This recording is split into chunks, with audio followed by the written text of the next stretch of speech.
ವಾದಿಸುವ ಮೂಲಕ ಚಾಲನೆ ಕೊಡಬೇಕಾಗಿ ಕೇಳ್ಕೊಳ್ತಾ ಇದ್ದೇನೆ. ज्योत से ज्योत जलाते चलो, ज्योत से ज्योत जलाते चलो, प्रेम की गंगा बहाते चलो, प्रेम की गंगा बहाते चलो.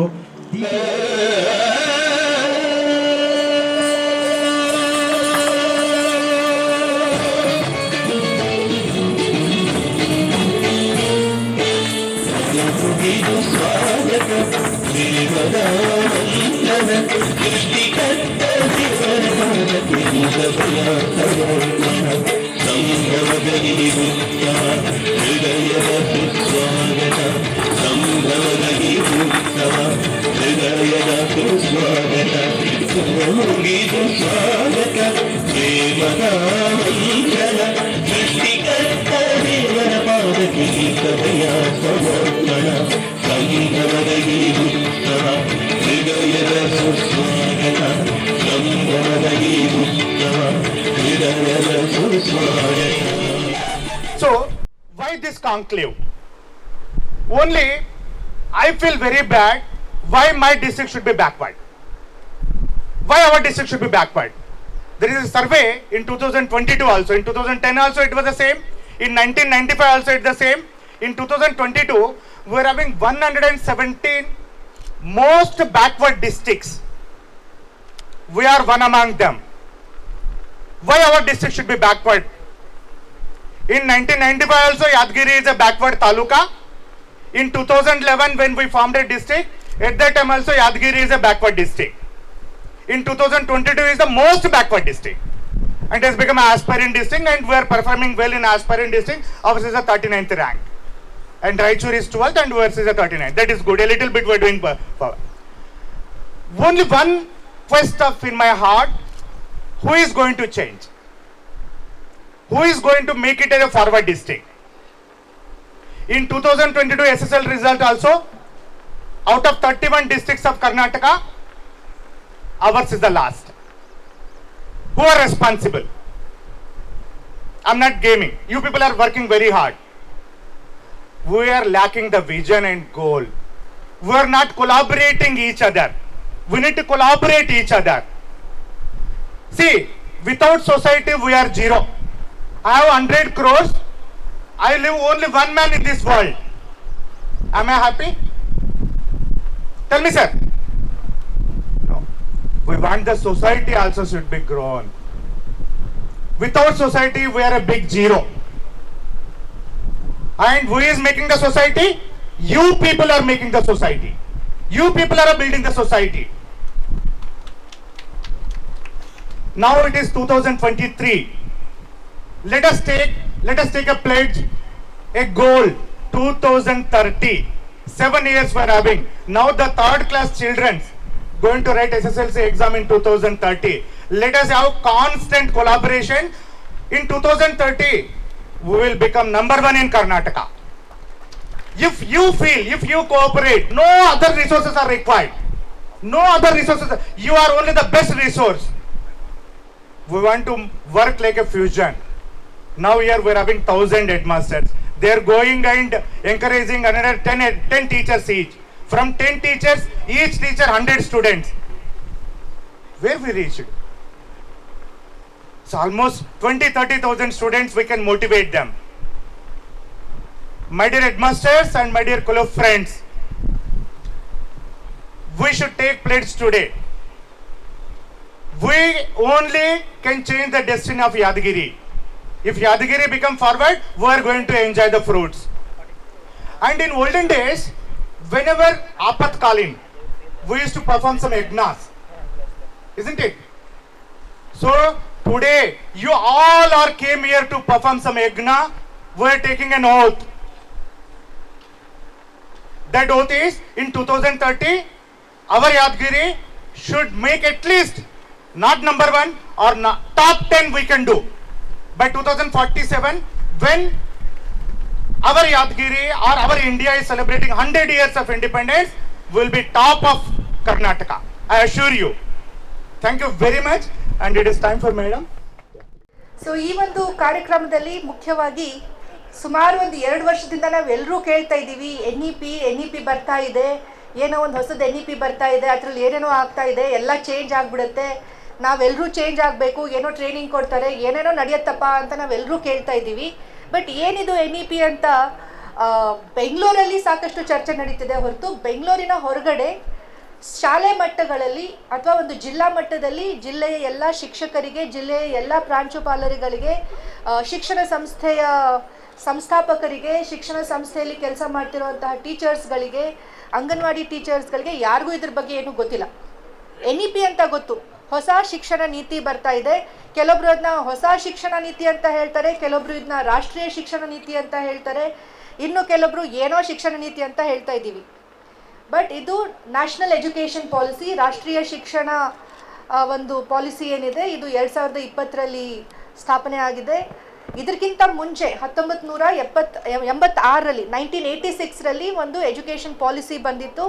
ಅದರ ನಂತರ ಯಾವುದೇ ರೀತಿಯಲ್ಲಿ ಎಜುಕೇಷನಲ್ಲಿ ಬದಲಾವಣೆಗಳು ತರೋದಕ್ಕೆ ಈ ಥರದ್ದು ಒಂದು ಪಾಲಿಸಿ ಡಿಸಿಷನ್ ಅಥವಾ ಪಾಲಿಸಿ ಚೇಂಜಸ್ಗಳನ್ನು ಮಾಡಿರಲಿಲ್ಲ. ಸೊ ಇದು ಏನು 1986ಅಲ್ಲಿ ಆಗಿರುವಂತಹ NEP ಇದೆ, ನ್ಯಾಷನಲ್ ಪಾಲಿಸಿ ಆನ್ ಎಜುಕೇಷನ್, ಅದು NPE ಇತ್ತು. ಈಗ ಅದನ್ನು ನ್ಯಾಷನಲ್ ಎಜುಕೇಷನ್ ಪಾಲಿಸಿ 2020 ಅಂತ ಈಗ ಹೊಸದನ್ನು ಒಂದು ರೂಪಿಸಿದ್ದಾರೆ. ಇದರ ಮುಖ್ಯ ಅಂಶಗಳು ಏನು, ಇಡೀ ದಿನ ನಿಮಗೆ ಹೇಳ್ತಾರೆ, ಬಟ್ ಒಂದು ಸಂಕ್ಷಿಪ್ತವಾಗಿ ನಾನು ಅರ್ಥ ಮಾಡ್ಕೊಂಡಿದ್ದು, ಮತ್ತು ನಾನು ಯಾದಗಿರಿಗೆ ಬರೋಕ್ಕಿಂತ ಮುಂಚೆ ನಾನು PU ಡಿಪಾರ್ಟ್ಮೆಂಟಲ್ಲಿ ಇದ್ದೆ ಡೈರೆಕ್ಟರ್ ಆಗಿ. ಸೊ ಆ ಸಮಯದಲ್ಲಿ ಸಾಕಷ್ಟು ಚರ್ಚೆಗಳು ಈ NEP ಬಗ್ಗೆ ನಡೀತಾ ಇತ್ತು. ಆ ಸಂದರ್ಭದಲ್ಲಿ ಸಾಕಷ್ಟು ಸಂಸ್ಥೆಗಳ ಜೊತೆಗೆ ಚರ್ಚೆಗಳು ನಡೀತಾ ಇತ್ತು. ಸೊ ಅದರಲ್ಲೂ ಪ್ರಮುಖವಾಗಿ ಶಿಕ್ಷಣ ಇಲಾಖೆ, ಕಮಿಷನರ್ ಪಬ್ಲಿಕ್ ಇನ್ಸ್ಟ್ರಕ್ಷನ್ ಅವ್ರ ಜೊತೆ ಆಗಿರಬಹುದು, ಅವರೆಲ್ಲದರ ಜೊತೆಗೆ ಸಾಕಷ್ಟು NGOಸ್ಗಳು, ಯೂನಿವರ್ಸಿಟೀಸ್ಗಳು ಕೂಡ ಕೆಲಸ ಮಾಡ್ತಾ ಇದ್ವು. ಅದರಲ್ಲಿ ಒಂದು ಕಮಿಷನ್ ಕೂಡ ಏನು ಸ್ಟೇಟಸ್ ಪೇಪರ್ ಆನ್ NEP ಏನೊಂದು 25 ಸ್ಟೇಟಸ್ ಪೇಪರ್ಸ್ಗಳನ್ನು ಮಾಡಿದ್ರು. ಅದು ಹೇಗೆ ನಡೀತಾ ಇತ್ತು ಅಂತ ನೋಡೋದಕ್ಕೆ ನನಗೆ ಒಂದು ಅವಕಾಶ ಸಿಕ್ಕಿದ ಹಿನ್ನೆಲೆಯಲ್ಲಿ ತಮ್ಮ ಜೊತೆಗೆ ನನ್ನ ಒಂದು ತಿಳುವಳಿಕೆ ಏನಿದೆ NEP ಬಗ್ಗೆ ನಾನು ಹಂಚ್ಕೊಳ್ತೀನಿ. ಸಮಗ್ರವಾಗಿರುವಂಥ ಮಾಹಿತಿಯನ್ನು ತಮಗೆ ಇಲ್ಲಿ ಉಪನ್ಯಾಸ ನೀಡಲಿಕ್ಕೆ ಮತ್ತು ನಿಮಗೆ ಕಾರ್ಯಾಗಾರ ನಡೆಸಲಿಕ್ಕೆ ಬಂದಿರುವಂತಹ ರಿಸೋರ್ಸ್ ಪರ್ಸನ್ಸ್ ಹೇಳ್ತಾರೆ. ಸೊ NEP ಅಂದರೆ ಮುಂಚೆ ಇವತ್ತಿನವರೆಗೆ ಶಿಕ್ಷಣ ಏನಿದೆ ಅದು ಕಲಿಕೆ ಸೆಂಟ್ರಿಕ್ ಆಗಿದೆ. ಅಂದರೆ ಏನು ನಾವು ಶಿಕ್ಷಣದಲ್ಲಿ ನಾವು ಒಂದು ಸಿಲೆಬಸ್ ಇದೆ, ಆ ಸಿಲೆಬಸ್ಸನ್ನು ಟೀಚರ್ಸು ಹೋಗಿ ಮಕ್ಕಳಿಗೆ ಪಾಠ ಮಾಡಬೇಕು, ಆ ಪಾಠವನ್ನು ಮಕ್ಕಳು ತಿಳ್ಕೊಳ್ಬೇಕು, ಎಕ್ಸಾಮಲ್ಲಿ ಅದನ್ನು ರಿಪ್ಲಿಕೇಟ್ ಮಾಡಿಬಿಟ್ಟು ಬರಬೇಕು, ರಿಪ್ರೊಡ್ಯೂಸ್ ಮಾಡಿಬಿಟ್ಟು ಬರಬೇಕು. ಅಷ್ಟನ್ನು ಮಾಡಿದ್ರೆ ಮಕ್ಕಳಿಗೆ ಮಾರ್ಕ್ಸ್ ಬರುತ್ತೆ, ಮಕ್ಕಳು ಮುಂದಿನ ಗ್ರೇಡ್ಗೆ ಹೋಗ್ತಾರೆ. ಬಟ್ NEPಯಲ್ಲಿ ಈಗ ತರ್ತಾ ಇರೋದು ಒಂದು ಹೋಲಿಸ್ಟಿಕ್ ಮತ್ತು ಮಲ್ಟಿ ಡಿಸಿಪ್ಲಿನರಿ ಅಪ್ರೋಚ್ ತೊಗೊಂಡು ಬರ್ತಾ ಇದ್ದಾರೆ. ಬರೀ ಅಕಾಡೆಮಿಕ್ಸ್ ಅಷ್ಟೇ ಅಲ್ಲ, over all development of the child, ಒಂದು ಮಗುವಿನ ಸಮಗ್ರ ಬೆಳವಣಿಗೆಯ ಬಗ್ಗೆ ಒಂದು ಒತ್ತನ್ನು ನೀಡಬೇಕು ಅನ್ನುವಂಥ ಒಂದು ಪಾಲಿಸಿ ಇದಾಗಿರುತ್ತದೆ. ಅದರ ಜೊತೆಗೆ ಅಟ್ಲೀಸ್ಟ್ 5ನೇ ತರಗತಿವರೆಗೆ ಮಕ್ಕಳಿಗೆ ಅವರ ಮಾತೃಭಾಷೆಯಲ್ಲಿ ಶಿಕ್ಷಣವನ್ನು ನೀಡಬೇಕು ಅಂತ ಈ ಒಂದು ಪಾಲಿಸಿದಲ್ಲಿ ಹೇಳ್ತಾರೆ. ಅದರ ಜೊತೆಗೆ ಶಾಲೆಗಳಲ್ಲಿ ಟೆಕ್ನಾಲಜಿಯನ್ನು ಕೂಡ ಬಳಸಬೇಕು. ಇವತ್ತಿನ ಪ್ರಪಂಚದಲ್ಲಿ ಎಲ್ಲರೂ ಮೊಬೈಲ್ ನಾವು ಬಳಸ್ತೀವಿ, ಮಕ್ಕಳು ಕೂಡ ಬಳಸ್ತಾರೆ. ನೀವು ಏನು ಪಾಠ ಕ್ಲಾಸಲ್ಲಿ ಮಾಡ್ತಿದ್ದೀರಿ ಅದು ಮಕ್ಕಳು ಅವ್ರ ಮನೆಯಲ್ಲಿ ಕೂತ್ಕೊಂಡೆ ಮೊಬೈಲಲ್ಲಿ ಕೂಡ ನೋಡಬಹುದು. ತಮಗೆ ಗೊತ್ತಿದೆ, ಮುಂಚೆ ಥರ ಸ್ಕೂಲ್ಗೆ ಹೋಗಬೇಕು ಅಂತ ಏನೂ ಇಲ್ಲ. ಹೋಮ್ ಸ್ಕೂಲಿಂಗ್ ಅಂತ ಕಾನ್ಸೆಪ್ಟ್ ತುಂಬ ದೇಶಗಳಲ್ಲಿ ಮತ್ತು ಭಾರತದಲ್ಲೂ ಈಗ ತುಂಬ ಹೆಚ್ಚಿನ ಪ್ರಮಾಣದಲ್ಲಿ ಅದು ಪ್ರಖ್ಯಾತವಾಗ್ತಾ ಇದೆ. ಸೊ ಹೋಮ್ ಸ್ಕೂಲಿಂಗ್ ಅಂದರೆ ಏನು, ಮನೆಗೇ ಮಗುವಿಗೆ ಪೇರೆಂಟ್ಸೇ ಹೇಳ್ಕೊಡ್ತಾರೆ, ಅಥವಾ ಒಂದು 2-3 ಫ್ಯಾಮ್ಲೀಸ್ ಸೇರಿಕೊಂಡು ಅವರೆಲ್ಲ ಮಕ್ಕಳುಗಳನ್ನು ಏಜ್ ಅಪ್ರೋಪ್ರಿಯೇಟ್ ಏನು ಸ್ಕೂಲಲ್ಲಿ ಕಲಿತಾರೆ ಅದನ್ನೇ ಹೊರಗಡೆ ಕಲಿಸ್ತಾರೆ. ಅಂದರೆ ಅವ್ರ ಮನೆ ಒಳಗಡೆ, ಅವ್ರ ಮನೆಯ ಒಂದು ಎನ್ವೈರ್ನ್ಮೆಂಟಲ್ಲಿ ಮಗುನ ಹೊರಗಡೆ ಕಳಿಸ್ದೇ ಅವರು ಕಲಿಸ್ತಾರೆ. ಸೊ ಇದೆಲ್ಲ ಮಾಡಬೇಕು ಅಂದರೆ ಟೆಕ್ನಾಲಜಿ ಇಂಟಿಗ್ರೇಷನ್ ಆಗಬೇಕು. ಟೆಕ್ನಾಲಜಿ ನಾವು ಸ್ಕೂಲ್ಸ್ಗಳಲ್ಲಿ ಕಂಪ್ಯೂಟರ್ಸ್ ಕೊಟ್ಟಿದ್ದೀವಿ, ಸ್ಮಾರ್ಟ್ ಕ್ಲಾಸ್ ರೂಮ್ಸ್ ಕೊಟ್ಟಿದ್ದೀವಿ. ಎಷ್ಟು ಜನ ಟೀಚರ್ಸ್ ಅದನ್ನ ಕಾನ್ಫಿಡೆಂಟಾಗಿ ಯೂಸ್ ಮಾಡ್ತೀವಿ? ಎಷ್ಟು ಜನ ತಮ್ಮ ಸ್ಕೂಲಲ್ಲಿ ಇರುವಂತಹ ಸ್ಮಾರ್ಟ್ ಕ್ಲಾಸ್ ರೂಮು, ಸ್ಮಾರ್ಟ್ ಬೋರ್ಡ್ಗಳನ್ನ, ಆ ರೂಮನ್ನು ಲಾಕ್ ಮಾಡಿ ಬೀಗದ ಕೈನ ಒಂದು ಜೋಪಾನಾಗಿ ಒಂದು ಬೀರುದಲ್ಲಿ ಲಾಕ್ ಮಾಡಿಟ್ಟಿದ್ದೀರಿ? ತಮಗೆ ಗೊತ್ತಿದೆ, ನಾನು ಅದ್ರ ಬಗ್ಗೆ ಹೇಳಬೇಕಿಲ್ಲ. ಸೊ ಟೆಕ್ನಾಲಜಿ ಇನ್ ಎಜುಕೇಷನ್ ತುಂಬ ಇಂಪಾರ್ಟೆಂಟ್ ಆಗಿರುತ್ತದೆ. ಅದರ ಜೊತೆಗೆ ಟೆಕ್ನಾಲಜಿ ಇನ್ನೊಂದೇನಕ್ಕಂದರೆ ಲರ್ನಿಂಗನ್ನು ಆಕ್ಸೆಸಿಬಲ್ ಮಾಡಬೇಕು ಅನ್ನೋ ಉದ್ದೇಶದಿಂದ. ಮಗು ಸ್ಕೂಲ್ಗೆ ಬರಬೇಕು ಅಥವಾ ಎಲ್ಲ ಟೀಚರ್ಸು ಇರಲ್ಲ ಸ್ಕೂಲಲ್ಲಿ. ಸೊ ಅಂಥ ಸಮಯದಲ್ಲಿ ಮಗು ಕಲಿಕೆನ ಹೇಗೆ ನಾವು ಅವ್ರ ಕೈಲಿ ಕೊಡ್ಬೋದು ಅನ್ನೋವಾಗ ಟೆಕ್ನಾಲಜಿಯನ್ನು ಬಳಸ್ಕೊಂಡು. ಸೊ ನಾನಿಲ್ಲಿ ಬರೋಕ್ಕಿಂತ ಮುಂಚೆ ಬೆಂಗಳೂರಲ್ಲಿ ಒಂದು ಶಾಲೆಗೆ ನಾನು ಭೇಟಿ ಮಾಡಿದ್ದೆ. ಅದು ಒಂದು ಇಂಟರ್ನ್ಯಾಷನಲ್ ಸ್ಕೂಲ್. ಬಟ್ ಅವರು ಸರ್ಕಾರಿ PU ಕಾಲೇಜಸ್ಗಳಿಗೆ ಒಂದಷ್ಟು ಸಾಧನಗಳನ್ನು ಕೊಡಲಿಕ್ಕೆ ಮುಂದಾಗ್ತಾ ಇದ್ರು. ಅದರಲ್ಲೂ ಸ್ಪೆಸಿಫಿಕ್ ಆಗಿ ಅಂದರೆ ಅವರು ರೋಬೋಟ್ಸ್, ಏನು ಒಂದು ರೋಬೋಟ್ಸ್ ಇರುತ್ತೆ, ರೋಬೋಟ್ಸ್ಗಳ ಮೂಲಕ ಸಂಸ್ಕೃತ ಪಠನವನ್ನು ಮಕ್ಕಳಿಗೆ ಮಾಡಲಿಕ್ಕೆ ಒಂದು ಏನಂತಾರೆ ಅದಕ್ಕೆ ತಂತ್ರಜ್ಞಾನವನ್ನು ತಯಾರಿಸಿದರು. ಸೊ ಯಾಕಂದರೆ ಸಾಮಾನ್ಯವಾಗಿ ಗವರ್ಮೆಂಟ್ ಕಾಲೇಜಸ್ಗಳಲ್ಲಿ ಅಥವಾ ಗವರ್ಮೆಂಟ್ ಸ್ಕೂಲ್ಸ್ಗಳಲ್ಲಿ ಸಂಸ್ಕೃತ ಇರೋದೇ ಇಲ್ಲ. ಬಟ್ ಸಂಸ್ಕೃತ್ ನಮ್ಮ ಒಂದು ಸ್ವಂತ ಲ್ಯಾಂಗ್ವೇಜ್ ಆಗಿರೋದ್ರಿಂದ, ನಮ್ಮ ಹಿಸ್ಟಾರಿಕಲಿ ಒಂದು ತುಂಬ ಕಲ್ಚರಲಿ ಇಂಪಾರ್ಟೆಂಟ್ ಲ್ಯಾಂಗ್ವೇಜ್ ಆಗಿರೋದ್ರಿಂದ, ಸೊ ಆ ಶಾಲೆಯವರು ಆ ಒಂದು ರೊಬೋಟಿಕ್ಸ್ ಟೆಕ್ನಾಲಜಿ ಮೂಲಕ ವಿದೌಟ್ ಅ ಟೀಚರ್, ಕ್ಲಾಸ್ ರೂಮಲ್ಲಿ ಟೀಚರ್ ಇಲ್ಲದೇ ಅಥವಾ ಯಾವುದೇ ಒಬ್ಬ ಟೀಚರ್ ಯಾರು ಫ್ರೀ ಇರ್ತಾರೆ ಅವರು ಸುಮ್ಮನೆ ಕ್ಲಾಸಲ್ಲಿ ನಿಂತ್ಕೊಂಡು ಆ ಒಂದು ಕ್ಲಾಸನ್ನು ನಡೆಸ್ಬೋದು. ಅವ್ರಿಗೆ ಸಂಸ್ಕೃತ ಬರಲೇಬೇಕಿಲ್ಲ, ಯಾಕಂದರೆ ಆ ರೋಬೋಟ್ ಏನಿದೆ ಅದು ಮನುಷ್ಯರ ಥರ ಕಾಣುತ್ತೆ, ಅದು ಬಂದು ಪಾಠ ಮಾಡುತ್ತೆ. 122 ಹೈಸ್ಕೂಲ್ಸಲ್ಲಿ ಸ್ಮಾರ್ಟ್ ಕ್ಲಾಸ್ ರೂಮ್ಸ್ ಇದೆ. ಈಗ ಮಿಡಲ್ ಸ್ಕೂಲ್ಸ್ಗೂ ನಿಮ್ಮ DDP ಅವರು ರೆಡಿ ಮಾಡಿಸ್ತಾ ಇದ್ದಾರೆ. ಓಕೆ, ಸೊ ಎಲ್ಲ ಕಡೆ ಟೆಕ್ನಾಲಜಿಯನ್ನು ಬಳಸೋದಕ್ಕೆ ಒಂದು ಸ್ಟೆಪ್ ಮುಂದೆ ಬಂದಿದ್ದೀವಿ.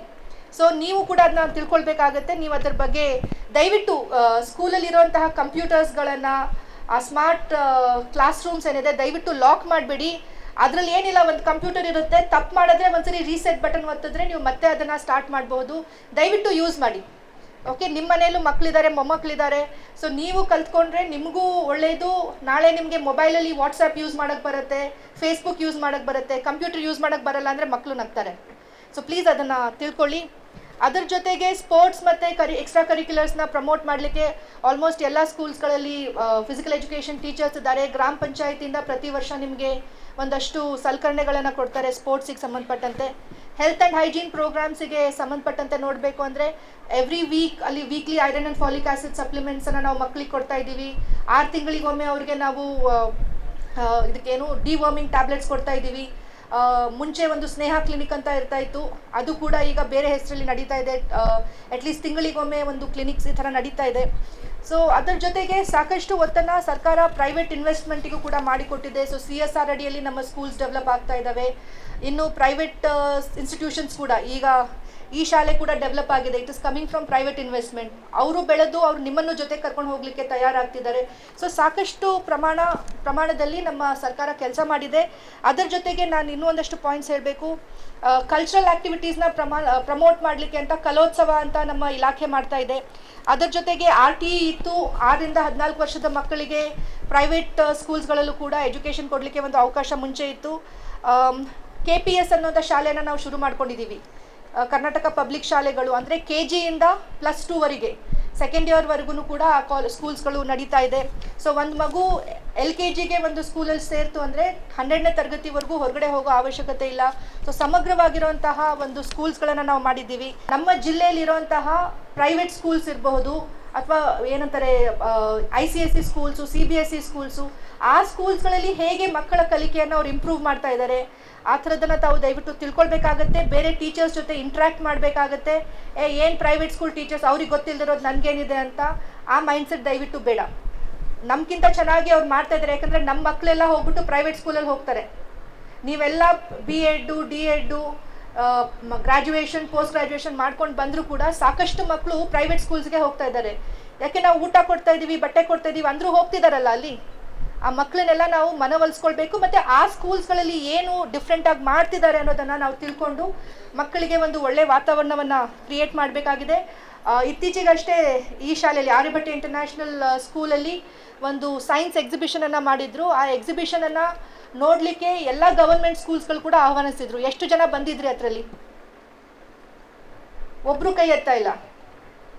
ಸೊ ಮಾಹಿತಿ ಸರಿಯಾಗಿ ಹೋಗಿಲ್ಲ ಸುಧಾಕರ್ ಅವರೇ, DDP ಅವರೇ. ಅವ್ರು ಇನ್ವೈಟ್ ಮಾಡಿದಾಗ ತಾವು ಒಂದು ಸ್ವಲ್ಪ ಮಾಹಿತಿಯನ್ನು ಕೊಟ್ಟರೆ ಇಟ್ ಇಸ್ ಬೆಟರ್. ನಮ್ಮವರು ಕೂಡ ಬರಬೇಕು, ನೋಡಬೇಕು ಯಾವ ರೀತಿಯಲ್ಲಿ ಇವ್ರು ಮಾಡಿದ್ದಾರೆ, ನಮ್ಮ ಮಕ್ಕಳು ಮಾಡಿದ್ದಾರೆ. ನಾನು ಕೂಡ ನೋಡಿದ್ದೀನಿ. ನಮ್ಮ ಸ್ಟೇಷನ್ ರೋಡ್ ಹೈಸ್ಕೂಲಲ್ಲಿ ಒಂದು ಸೈನ್ಸದ್ದು ಒಂದು ಎಕ್ಸಿಬಿಷನ್ ಮಾಡಿದರು, ತುಂಬ ಚೆನ್ನಾಗಿ ಮಾಡಿದರು. ಎಲ್ಲ ಡಯಾಗ್ರಾಮ್ಸ್ ಎಲ್ಲ ಮಾಡಿದರು.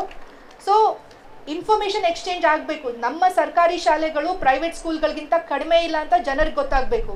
ಜನರಿಗೆ ಗೊತ್ತಾಗಬೇಕು ಅಂದರೆ ನೀವು ಈ ಥರ ಕಾರ್ಯಕ್ರಮಗಳನ್ನ ಮಾಡಿದಾಗ ನೀವು ಬೇರೆಯವರನ್ನು ಆಹ್ವಾನಿಸಬೇಕು, ಮತ್ತು ಬೇರೆಯವರು ಆಹ್ವಾನಿಸಿದಾಗ ನೀವು ಹೋಗಬೇಕು. ಆವಾಗಲೇ ನಮ್ಮ ಸಮಾಜದಲ್ಲಿ ಬೆಳವಣಿಗೆ ಆಗಲಿಕ್ಕೆ ಸಾಧ್ಯ ಆಗುತ್ತೆ. ಅದಷ್ಟೇ ಅಲ್ಲದೆ ಟೀಚರ್ಸ್, ಈಗ ಆಲ್ರೆಡಿ ಸುಧಾಕರ್ ರೆಡ್ಡಿ ಅವರು ಇಂಟ್ರೊಡಕ್ಷನಲ್ಲೇ ಹೇಳಿದ್ರು, ಈ ವರ್ಷದಲ್ಲಿ 3ನೇ ತರಗತಿ ಓದ್ತಾ ಇರುವಂಥ ಮಗು 2030ರಲ್ಲಿ 10ನೇ ತರಗತಿಗೆ ಬರುತ್ತೆ. ಈಗಲಿಂದನೇ ನಾವು ಇಂಪ್ರೂವ್ ಮಾಡಿದ್ರೆ ನಮ್ಮ ಜಿಲ್ಲೆಯನ್ನು ನಾವು ಟಾಪ್ 10 ಒಳಗಡೆ ತರಬಹುದು ಅಂತ. ಸೊ ಅದರ ಅರ್ಥ ಏನು ಅಂದರೆ ಒಂದು ದೃಷ್ಟಿಕೋನ ಇರಬೇಕು. ಎಸ್ಪೆಷಲಿ ಎಜುಕೇಷನ್ಸ್ಗೆ, ಎಜುಕೇಷನ್ ಕ್ಷೇತ್ರದಲ್ಲಿ ಕೆಲಸ ಮಾಡೋರಿಗೆ ದೃಷ್ಟಿಕೋನ ಇಲ್ಲ ಅಂದರೆ ನಾವು ಏನು ಅಚೀವ್ ಮಾಡಲಿಕ್ಕಾಗಲ್ಲ. Education is the only tool which can change the future. So ಅದರಿಂದ ನೀವು ಇವತ್ತಿಗೋಸ್ಕರ ನಂದು ಇನ್ಕ್ರಿಮೆಂಟ್ ಬಂದಿಲ್ಲ, ನನಗೆ ರಜಾ ಸರಿಯಾಗಿ ಕೊಟ್ಟಿಲ್ಲ, ನನಗೆ ಯಾದಗಿರಿ ಇಷ್ಟ ಇಲ್ಲ, ನನಗೆ ಈ ಶಾಲೆ ಇಷ್ಟ ಇಲ್ಲ, ನನಗೆ ಈ ಸ್ಕೂಲ್ ಇಷ್ಟ ಇಲ್ಲ, ಈ SDMC ಅಧ್ಯಕ್ಷರು ಇಷ್ಟ ಇಲ್ಲ, ದಯವಿಟ್ಟು ಅದೆಲ್ಲ ಚಿಕ್ಕ ವಿಷಯಗಳು. ನೀವೆಲ್ಲರೂ ಬಂದಿರೋದು ಪಾಠ ಮಾಡಲಿಕ್ಕೆ, ಮಕ್ಕಳಿಗೆ ಪಾಠ ಹೇಳ್ಕೊಡ್ಲಿಕ್ಕೆ, ಆ ಮಕ್ಕಳ ಜೀವನದಲ್ಲಿ ಬದಲಾವಣೆ ತರಲಿಕ್ಕೆ. ಅದನ್ನು ಗಮನದಲ್ಲಿಟ್ಕೊಂಡು ತಾವೆಲ್ಲರೂ ಕೆಲಸ ಮಾಡಬೇಕು. ನಮ್ಮ ಜಿಲ್ಲೆ ಹಿಂದುಳಿದ ಜಿಲ್ಲೆ ಅಂತ ಹೇಳ್ತೀವಿ, ಬಟ್ ನಮ್ಮ ಜಿಲ್ಲೆಯಲ್ಲಿ ಇರೋವಷ್ಟು ಸಾಧಕರು ಬೇರೆ ಕಡೆ ನಾನು ನೋಡಿಲ್ಲ. ನಾನು ಧಾರವಾಡದಲ್ಲಿ ಕೆಲಸ ಮಾಡಿದ್ದೀನಿ, ನಾನು ಬೆಂಗಳೂರಲ್ಲಿ ಕೆಲಸ ಮಾಡಿದ್ದೀನಿ, ಮಂಗಳೂರಲ್ಲಿ ಕೆಲಸ ಮಾಡಿದ್ದೀನಿ, ಬಟ್ ಗಿರಿನಾಡು ಅಂತ ಪ್ರಖ್ಯಾತವಾಗಿರುವಂತಹ ಯಾದಗಿರಿಯಲ್ಲೂ ಕೂಡ ಸಾಕಷ್ಟು ಸಾಧಕರಿದ್ದಾರೆ. ಅಂಥ ಸಾಧಕರಲ್ಲಿ ಬಹಳಷ್ಟು ಜನ ನಿಮ್ಮ ಶಾಲೆಗಳಲ್ಲೇ ಓದಿರೋಂಥವ್ರಿದ್ದಾರೆ. ದಯವಿಟ್ಟು ಅದನ್ನು ಅರ್ಥಕೊಂಡು ತಾವು ಇನ್ನೂ ಹೆಚ್ಚಿನ ಭವಿಷ್ಯದಲ್ಲಿ ಒಳ್ಳೆ ಒಂದು ಸ್ಟೂಡೆಂಟ್ಸನ್ನು, ಒಳ್ಳೆ ಆಂಟರ್ಪ್ರನರ್ಸನ್ನು, ಒಳ್ಳೆ ಆಫೀಸರ್ಸ್ಗಳನ್ನು, ಒಳ್ಳೆ ಶಿಕ್ಷಕರನ್ನು ತಯಾರು ಮಾಡಿ ಅಂತ ಹೇಳ್ತಾ, ಈ ಒಂದು NEP ಏನಿದೆ ಅದಕ್ಕೆ ನಾವು ಆಲ್ರೆಡಿ ಸಿದ್ಧರಾಗಿದ್ದೀವಿ, ಬಟ್ ಅದ್ರ ಬಗ್ಗೆ ತಿಳ್ಕೊಳ್ಬೇಕಾಗಿದೆ. ತಿಳ್ಕೊಂಡ್ಬಿಟ್ಟು ಕಾನ್ಫಿಡೆನ್ಸಿಂದ ನಾವು NEPಯನ್ನು ಸ್ವಾಗತಿಸೋಣ ಅಂತ ಹೇಳ್ತಾ ನನ್ನ ಮಾತು ಮುಗಿಸ್ತೀನಿ. ಧನ್ಯವಾದ. ಶಿಕ್ಷಣ ಸಂಸ್ಥೆ ಎಂದರೆ ಲಾಭಕ್ಕೋಸ್ಕರವಾಗಿ, ತಮ್ಮ ಸ್ವಾರ್ಥಕ್ಕೋಸ್ಕರವಾಗಿ ಇವತ್ತು ಅನೇಕ ಶಿಕ್ಷಣ ಸಂಸ್ಥೆಗಳು ಹುಟ್ಟಿರತಕ್ಕಂಥ ಒಂದು ಸಂದರ್ಭದಲ್ಲಿ ಈ ಸರ್ಕಾರಿ ವ್ಯವಸ್ಥೆಯೂ ಕೂಡ ಬಲಗೊಳ್ಳಬೇಕು ಅನ್ನತಕ್ಕಂಥ ಒಂದು ಆಶಯದೊಂದಿಗೆ ಈ ಒಂದು ಕಾರ್ಯಾಗಾರವನ್ನು ಹಮ್ಮಿಕೊಂಡಿರತಕ್ಕಂಥ ಒಂದು ಹಿನ್ನೆಲೆಯಲ್ಲಿ ವೈಯಕ್ತಿಕವಾಗಿ ಮತ್ತು ಇಲಾಖೆಯ ಅಧಿಕಾರಿಯಾಗಿ ಆರ್ಯಭಟ್ಟ ಶಿಕ್ಷಣ ಸಂಸ್ಥೆಯ ಅಧ್ಯಕ್ಷರು ಮತ್ತು ಅವರೆಲ್ಲ ತಂಡದಗಳು, ಪ್ರಿನ್ಸಿಪಾಲ್ರವರಿಗೂ ನಾನು ಹೃತ್ಪೂರ್ವಕವಾಗಿರ್ತಕ್ಕಂಥ ಧನ್ಯವಾದಗಳನ್ನು ಈ ಸಂದರ್ಭದಲ್ಲಿ ಅರ್ಪಿಸಲಿಕ್ಕೆ ಬಯಸ್ತೇನೆ. ಪ್ರಥಮ ಹಾಗೂ ದ್ವಿತೀಯ 2 ಸೆಷನ್ಸ್ಗಳಲ್ಲಿ ಈ ಒಂದು ಕಾರ್ಯಾಗಾರ ಜರುಗ್ತಾ ಇದೆ.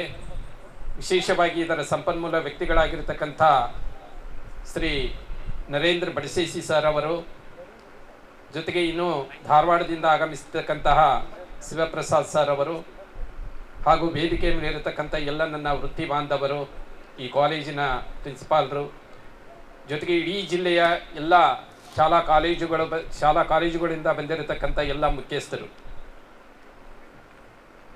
ಬಹುತೇಕ ಇವತ್ತಿನ ಕಾರ್ಯಾಗಾರ ಏನೆಲ್ಲ ಒಳಗೊಂಡಿರ್ತದೆ, ಅದರ ಆಶಯಗಳು ಏನು ಅಂತ ಅನ್ನೋದರ ಬಗ್ಗೆ ಮಾನ್ಯ ಜಿಲ್ಲಾಧಿಕಾರಿಗಳು ತುಂಬ ಸವಿಸ್ತಾರವಾದಂಥ ಒಂದು ರೀತಿಯಲ್ಲಿ ಮಾತನಾಡಿದ್ದಾರೆ. ಅವರ ಆಶಯದಂತೆ, ಅವರ ಸೂಚನೆಯ ಮೇರೆಗೆ ಈ ಕಾರ್ಯಾಗಾರವನ್ನು ನಾವು ಹಮ್ಮಿಕೊಂಡಿರುವಂಥದ್ದು.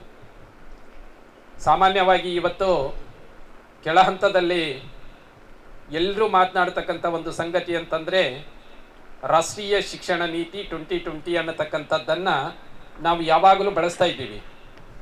ಆದರೆ ಅದು ಏನು, ಹೇಗೆ, ಎಂಥ, ಅದರ ಗುರಿ ಉದ್ದೇಶಗಳೇನು, ಅದರ ಸ್ವರೂಪಗಳು ಏನು ಅಂತ ಬಂದಾಗ ಅದರ ಬಗ್ಗೆ ವಿವರವಾಗಿರ್ತಕ್ಕಂಥ ಒಂದು ಮಾಹಿತಿ ನಮಗೆ ಇಲ್ಲದೇ ಇರುವಂಥದ್ದು.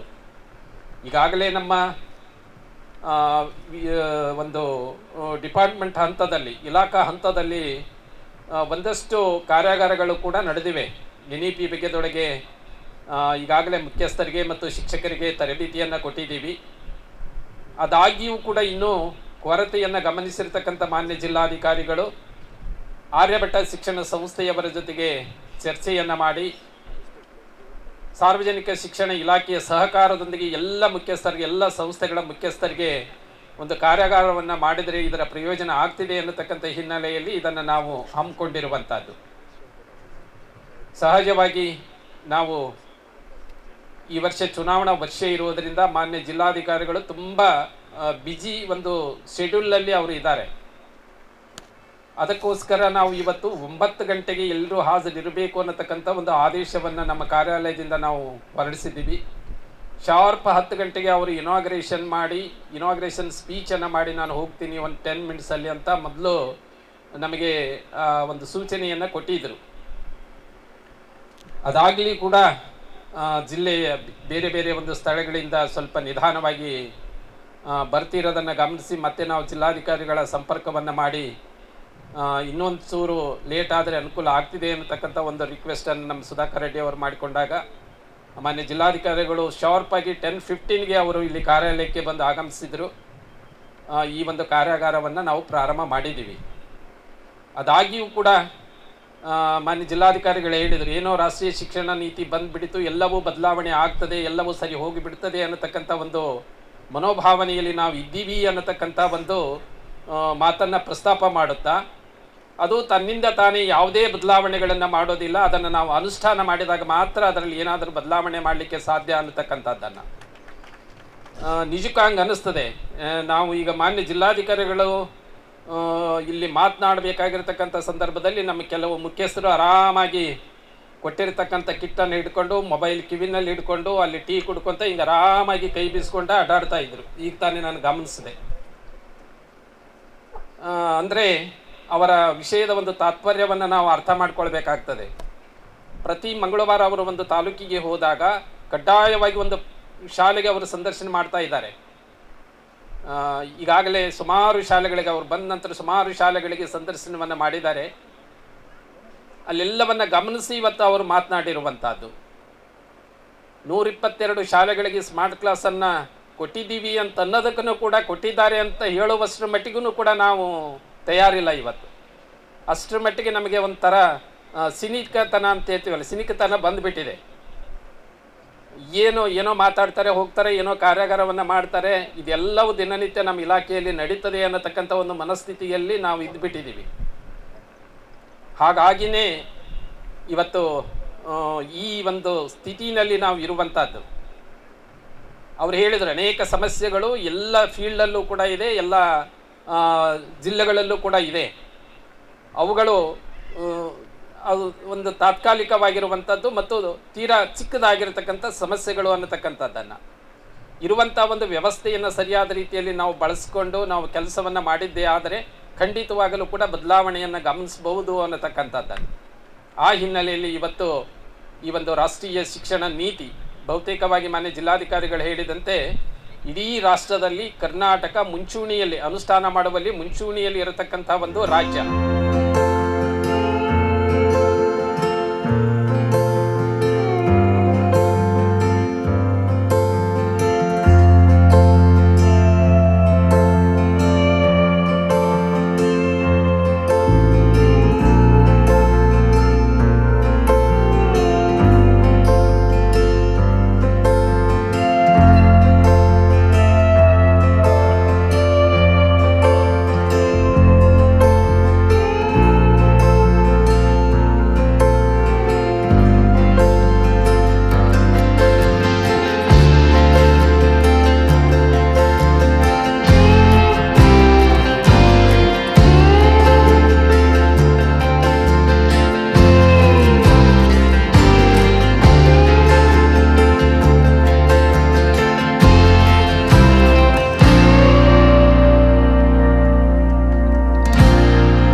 I think there are many other knowledgeable people here before me, and to address them, it is really a great pleasure.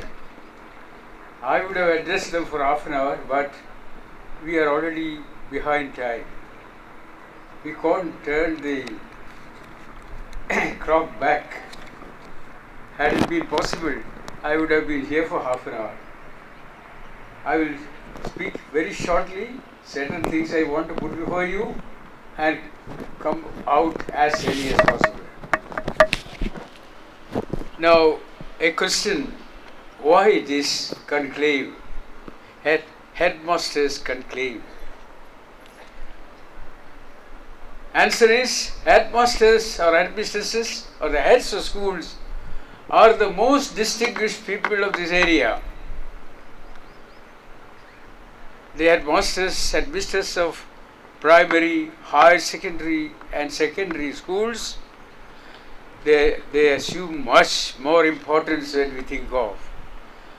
They mold the future generation of the country, and in their laboratories, the intellects of the little children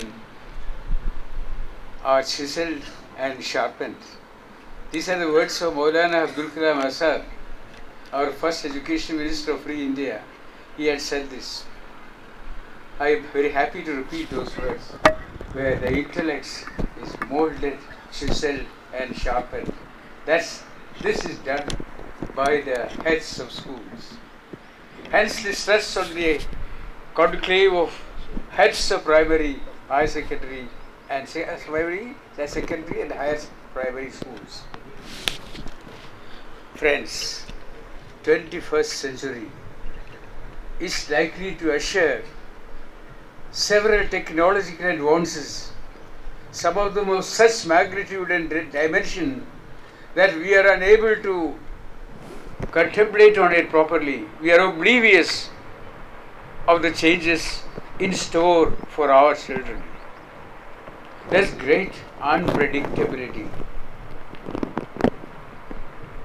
Because the world that will shape up in the 30s and 40s, where the children whom we cheered up from the schools now will enter for work, and the heads of schools today has a very high responsibility. That is to make our children employable in those days, in those coming days. What type of employment will come before them, that also we don't know now. We are treading in darkness about what is going to happen and what sort of workmanship our children should acquire. Most of the jobs available today will not be available then, because technology has taken such very long strides that all the technology which has been poured into our children today will be insufficient for them to get into the workmanship at that time. It's mind-boggling experience it will be.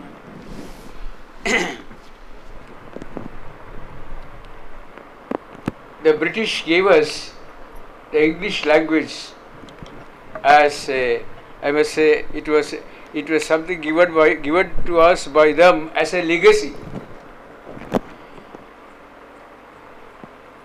Technological education is another legacy handed over to us by very recently by COVID-19. Schools which had never seen a computer, which had never seen what was education through computers, saw it for the first time because of COVID-19. So among the blemishes of COVID-19, we should also add up the blessing of COVID-19 for the educational field especially. Otherwise we would have been lagging behind further and further. This gave us a steam to push forward and accept it in totality. That is our target in the beginning of the century was very small. Beginning of the century, I am saying, 2000. Our target was very small at the time. At the time, we only spoke about simple things like communication, collaboration, critical thinking, creativity. These are the things we spoke about. We wanted to equip our children with these assets to go forward. But soon came other challenges before us, which included IT and digital literacy, decision making, creative thinking and interpersonal skills, empathy, self-awareness. These are supposed to be peripheral skills of the IT revolution.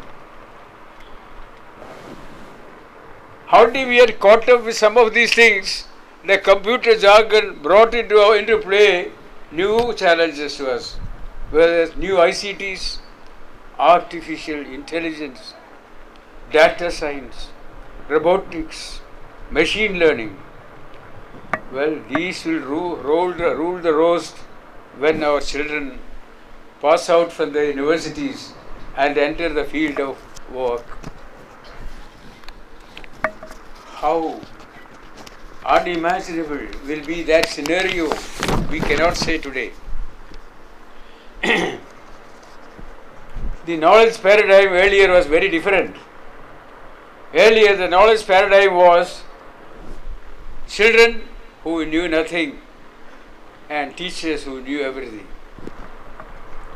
It is the job of the teacher to fill up those empty vessels, and the job of the student was to study and learn, that's all. From there we have come a very long way. A very long way. Today we are teaching them how to learn, unlearn and relearn. Technology is a wonderful servant, but it can be a bad master also, unless we imbibe it at this stage and prepare ourselves to face that situation. I'll just give you one example where technology can be a bad master also. We all thought television was a very useful tool. Television was a very useful tool. There the convergence of media and technology come together, but young children are unable to distinguish between the difference between fantasy and reality, the real and unreal life, the real life and the real life.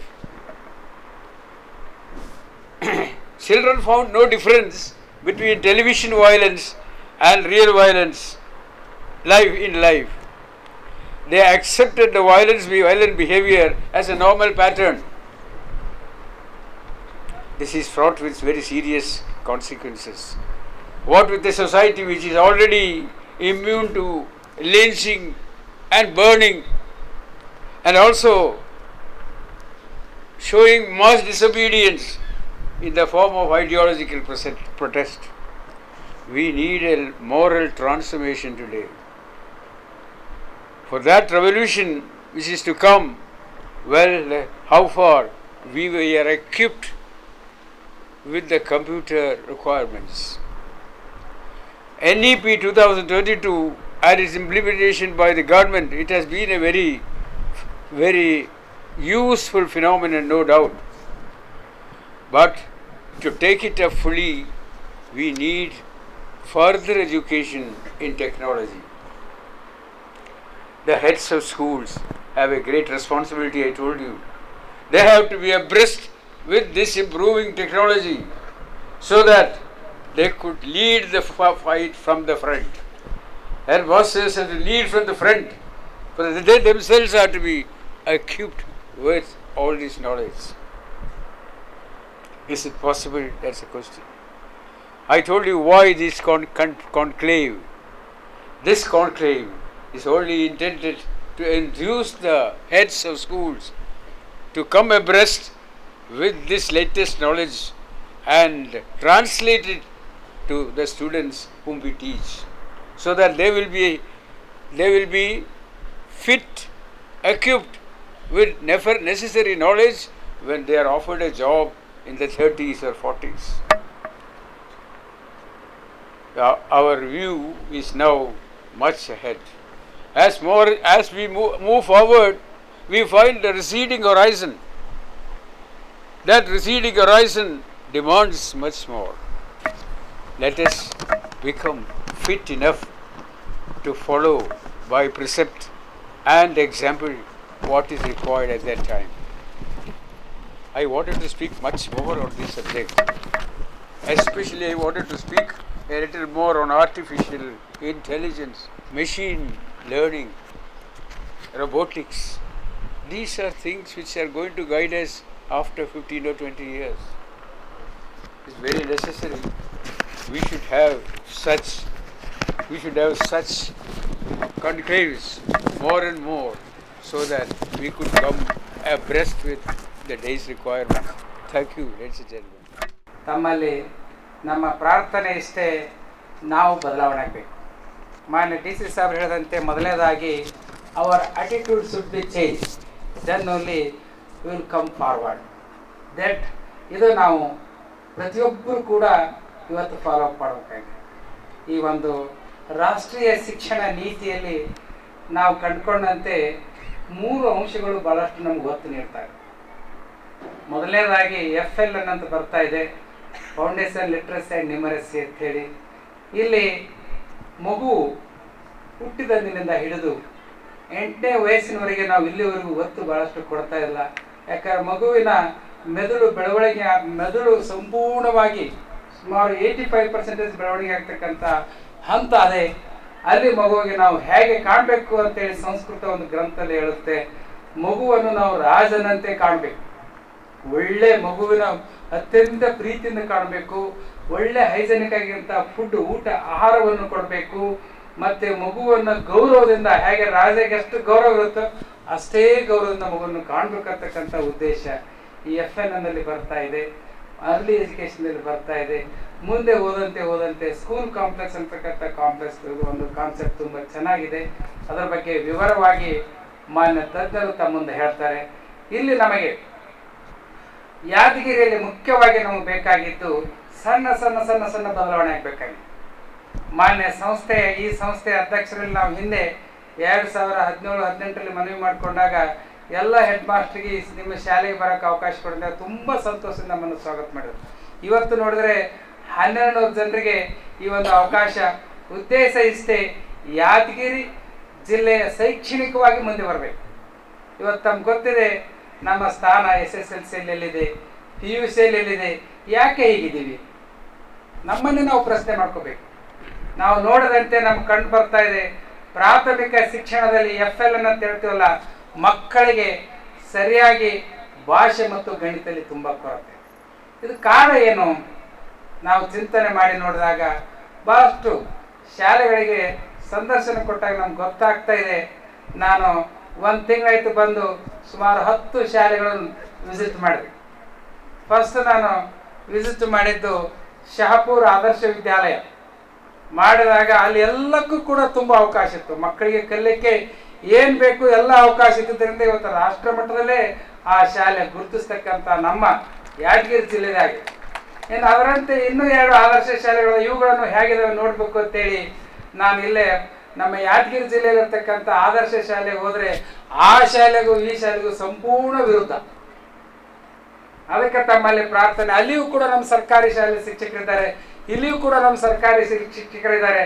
ಇಲ್ಲಿ ನೋಡಿದಾಗ period ಹೊಂದಾಣಿಕೆ ಇಲ್ಲ, ಶಾಲಾ ಸ್ವಚ್ಛತೆ ಇಲ್ಲ, ಮಕ್ಕಳಿಗೆ ಕುಡಿಯುವ ನೀರಿನ ಸೌಲಭ್ಯ ಇಲ್ಲ, ಮಕ್ಕಳಿಗೆ ಶೌಚಾಲಯಕ್ಕೆ ನೀರಿಲ್ಲ, ಎಲ್ಲವೂ ಕೂಡ ಸಮಸ್ಯೆಗಳಾಗ.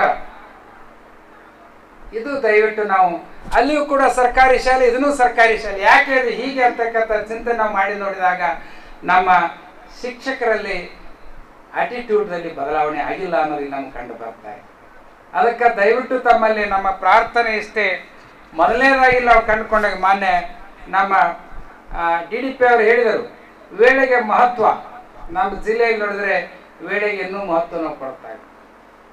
ವೇಳೆಗೆ ಯಾವ ಟೈಮಿಗೆ ನಾವು ಬರ್ಬೇಕು ಅಲ್ಲಿ ಬರ್ಲಿಕ್ಕೆ ಪ್ರಯತ್ನ ಮಾಡ್ಬೇಕು. ಅಂದಾಗ ಮಾತ್ರ ನಮ್ಮ ಮನೆಯೂ ಸುಧಾರಣೆ ಆಗುತ್ತೆ, ನಮ್ಮ ಶಾಲೆನೂ ಸುಧಾರಣೆ ಆಗುತ್ತೆ, ನಮ್ಮ ಮಕ್ಕಳು ಕೂಡ ಸುಧಾರಣೆ ಆಗ್ತದೆ.